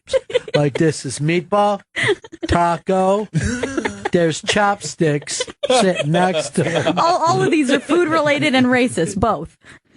Really? But I'm telling you, we saw the dude with chopsticks. Stuck. And that guy stinks like a meatball. And Taco, well, he's a Mexican. What else are we supposed to call him? Like, you really can't say to an Italian guy, this is harassment now, are you heading home for spaghetti? Yeah. He has to say it to you first. He has to tell you what he's eating. Yeah. You can't assume. Well, remember, didn't they have the name Twofer on 30 Rock because he fit into two different things that they could use? You know, he was black and something else. Right. And like, I mean, that's kind of cynical, don't you think? It's cynical that you say, we've got to hire a black, like everywhere that I ever worked in terrestrial radio, we always had a black receptionist. Right. And you're like, oh, you act like you're being equal. Why don't we have a fucking black DJ, you fucking idiots? That would be it. Right. No, we got it taken care of with the receptionist. Got it? Check. And then, like, if a like black group was coming through, they would always have the receptionist play a much bigger role than they ever did any other time. This is Marla. She loves you guys. You know. She can tell you where all the great places in town are. You guys have a lot to talk about. Yeah. Like, have you ever tried to hook up two black people together? Because anytime I would meet black women, I would always try to hook them up with Earl. And I would explain, like, he takes some really bad photos. But a lot of times you'd be like, this is a great person. She's single. Who do I know that would be perfect for her? Right. Oh, I know that black dude that's really dull. Well, it happens all the time with straight people with their gay friends. Like, my gay friends say how many of their straight friends will be like, oh, I have the perfect guy for you. And they're like, okay, so we have 30 years age difference. Like, we are totally different people. Like, I stay at home and he's like out in the club every night. Why did you think, well, you were both gay? And You're both gay. Doesn't that work? I've done that with Fez before. Right. And I would start to, like, when I meet gay people, I would talk to them, like, about Fez. And, like, not knowing that, you know, they would go, why am I the only person that you're discussing this with? The weird thing is gay people love talking about gay people who don't assimilate well. Yes, they do. They actually do love that conversation. And Fez turned it down every time. Yeah, I mean, I had a group of friends that I wanted him to hang out with, and I just thought, I'm not even going to suggest, because he didn't usually take to those suggestions very well. So Because you said you were worried that your friends would chew him up. Yeah, I mean, they're very fast, but it's crazy because he's very fast. He's the fastest, but not in that scenario. He got his once he gets his feelings hurt, right? But yeah, he could be the quickest, most vicious guy ever. But when he chooses not to, when he chooses to feel like sensitive about it, oh yeah, and like that's how they're like affectionate with each other. They like really like to tease somebody, and then like immediately are like, "See, now you're one of us. We're all teasing each other." And I think he would have been. Yeah. Really freaked out by it. Yeah, he didn't do well in that scenario. He's having a lot of trouble with his nerves and stuff, so he was telling me. I know something about his diabetes fucks up his back, arms, and legs, so he hasn't been feeling well at all. Mm. Yeah. I thought maybe once he got out of here, all that stuff was going to work well for him. It'll take some time, maybe. It takes some time. Chris Stanley loves this band. Do you? They're his favorite band. Was that Jeff Garland on TV saying that he's running for something? No, it is not. Our guy looks as serious as shit. If you want to read Joe's stuff, it's up on the iBank today. Joe's Big Night, Staten Island summer red carpet, 10 things. What else is up there comedy-wise? Oh, the clips from Barack Hussein Obama. On Jon Stewart? On Jon Stewart. His last time on Jon Stewart. You pointed out to me that he'd done the show 7 times. I couldn't believe it. Yeah, Chris found that out. Yeah. I can't. That's crazy. How does he have enough time to do it 7 times? 7 times in 7 years. That's nuts. He loves his New York trips. Yeah, he does. He's been up here. They shut down a piece of Central Park last weekend or 2 weekends ago so him and the girls could walk around. Nice. The girls have gotten big now. I didn't even recognize them. They do an amazing job of keeping the kids out of the spotlight. They have, and I thought that they weren't at first because they were putting them out on display a little bit too much in the beginning. And then I think they learned real quick. They locked it down. Yeah, they locked it down. Well, it's not like we sat around and watched those kids grow up because they kept it quiet. But, you can't blame them because the gossip industry right now, it's 2 country stars who are breaking up with them. I think Buck Goldstein. That's it. And Dana Shitkicker are both breaking up. Dana? Really? Yeah. What are their names? They're 2 big country stars and they're having this big divorce. So the first divorce comes that he said she cheated on him, right? And he couldn't put up with it. He asked her to get all of his exotic animals off the ranch. I'm not making that up. And then the next day, or a couple of days later, her people come out and said, he's the cheater. And that's it. So we're supposed to pick sides. Who are they? Blake Shelton and Miranda Lambert. And he said, he goes, if I cheated, how come she didn't bust up my truck with a fucking pulls? Because that's what country girls do. They just beat the shit out of the car. But are these both 2 big stars? I've heard the name Blake Shelton before. I believe he's a pretty big country star. I've never heard Miranda Lambert, though. But it seems to be the gossip rags love it. So yeah, they're going crazy. You can't not be part of it. They're on top of every Dana Shitkicker story there is. Oh, Blake, why'd you do it? Is that what they say? Yeah. See, I think they're going to hate both of them because they like a couple so much in the country world that they get mad when people get divorced. And they won't like them as much. And they're both writing just real detailed divorce songs about each other, too. Yeah. The whole story. They go through every... There's a song I'm working on right now. It's called Blake Shelton, How Dare You. And I'm not saying what it's about. It's subtle. They're racing to the studio to record the song. I just wrote a song called That's My Sister's Tit. Take your mouth off of it.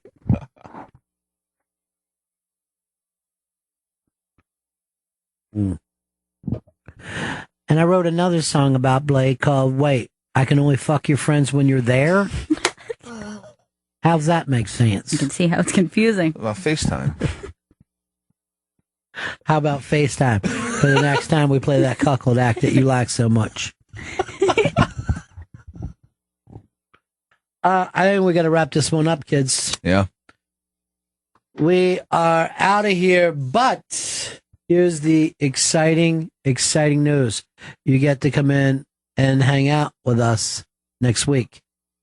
Unmasked with Barry Crimmins and Bobcat Goldthwait is happening Wednesday, July 29th at 3 p.m. at the SiriusXM studios. Their documentary, Call Me Lucky, premieres New York City Friday, August 7th at the IFC Center. Go to theibang.com for a chance at free tickets.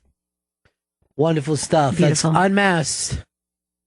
Next week, head on over to the iBang for tickets. A lot of Unmasked stuff going up. You want to become one of the regs on this because we're going to take care of the regs throughout the summer. People wrote into me, Blake Shelton is one of the chair turning around people. He's the country guy who turns his chair around when he likes something. Oh, okay. Yeah. Big star then. Yeah. Huge. Yeah, he's friends with CeeLo and Christina Xena. She's dirty. She's so dirty. By the way, that reference is like 12 years old now. She's like, I'm no longer dirty. I'm a mother. I'm a mother and I haven't had a hit in 11 years. 'Cause I'm beautiful no matter what you say. Bring back the dirty part, though. Why did she say birds can't bring her down? Is she saying she's too heavy for the birds to lower her? Your birds can't bring me down. I bet that wouldn't have been a hit if you just switched words to Right. birds. I bet people wouldn't liked it as much. You're like, what does she mean by that? Every day I'm so dirty here, like my nipples and anus too. Why? Let's not forget my vagina. It is dirty. How about you?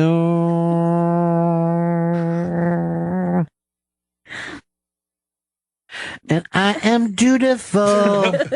I always do my chores. The birds can't bring me down. No. I'm so dutiful. It's time to clean the clothes. Birds won't bring me down. Christina, are you having a stroke?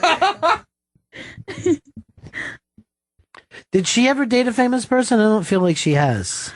I feel like when the famous people don't date famous people, they've Yeah. let us down. I know that, the gossip magazines are horrible. to Yeah. People who don't date famous people. Someone married their makeup person. Some Boo. idiot. We hate you. I don't know. She's out there with Joe Sixpack, probably stopping at the DQ Dairy Queen to buy a single chicken wing. Something he understands. The birds can't bring me down. Caw-caw. You got to admit, you like that song, Chris. Oh, it's great. Yeah. I love it. Yeah. She's the best. So much better than Britney. You know Pipes what? on her. Britney is held up, though. Britney is still a giant star Yeah. to this day.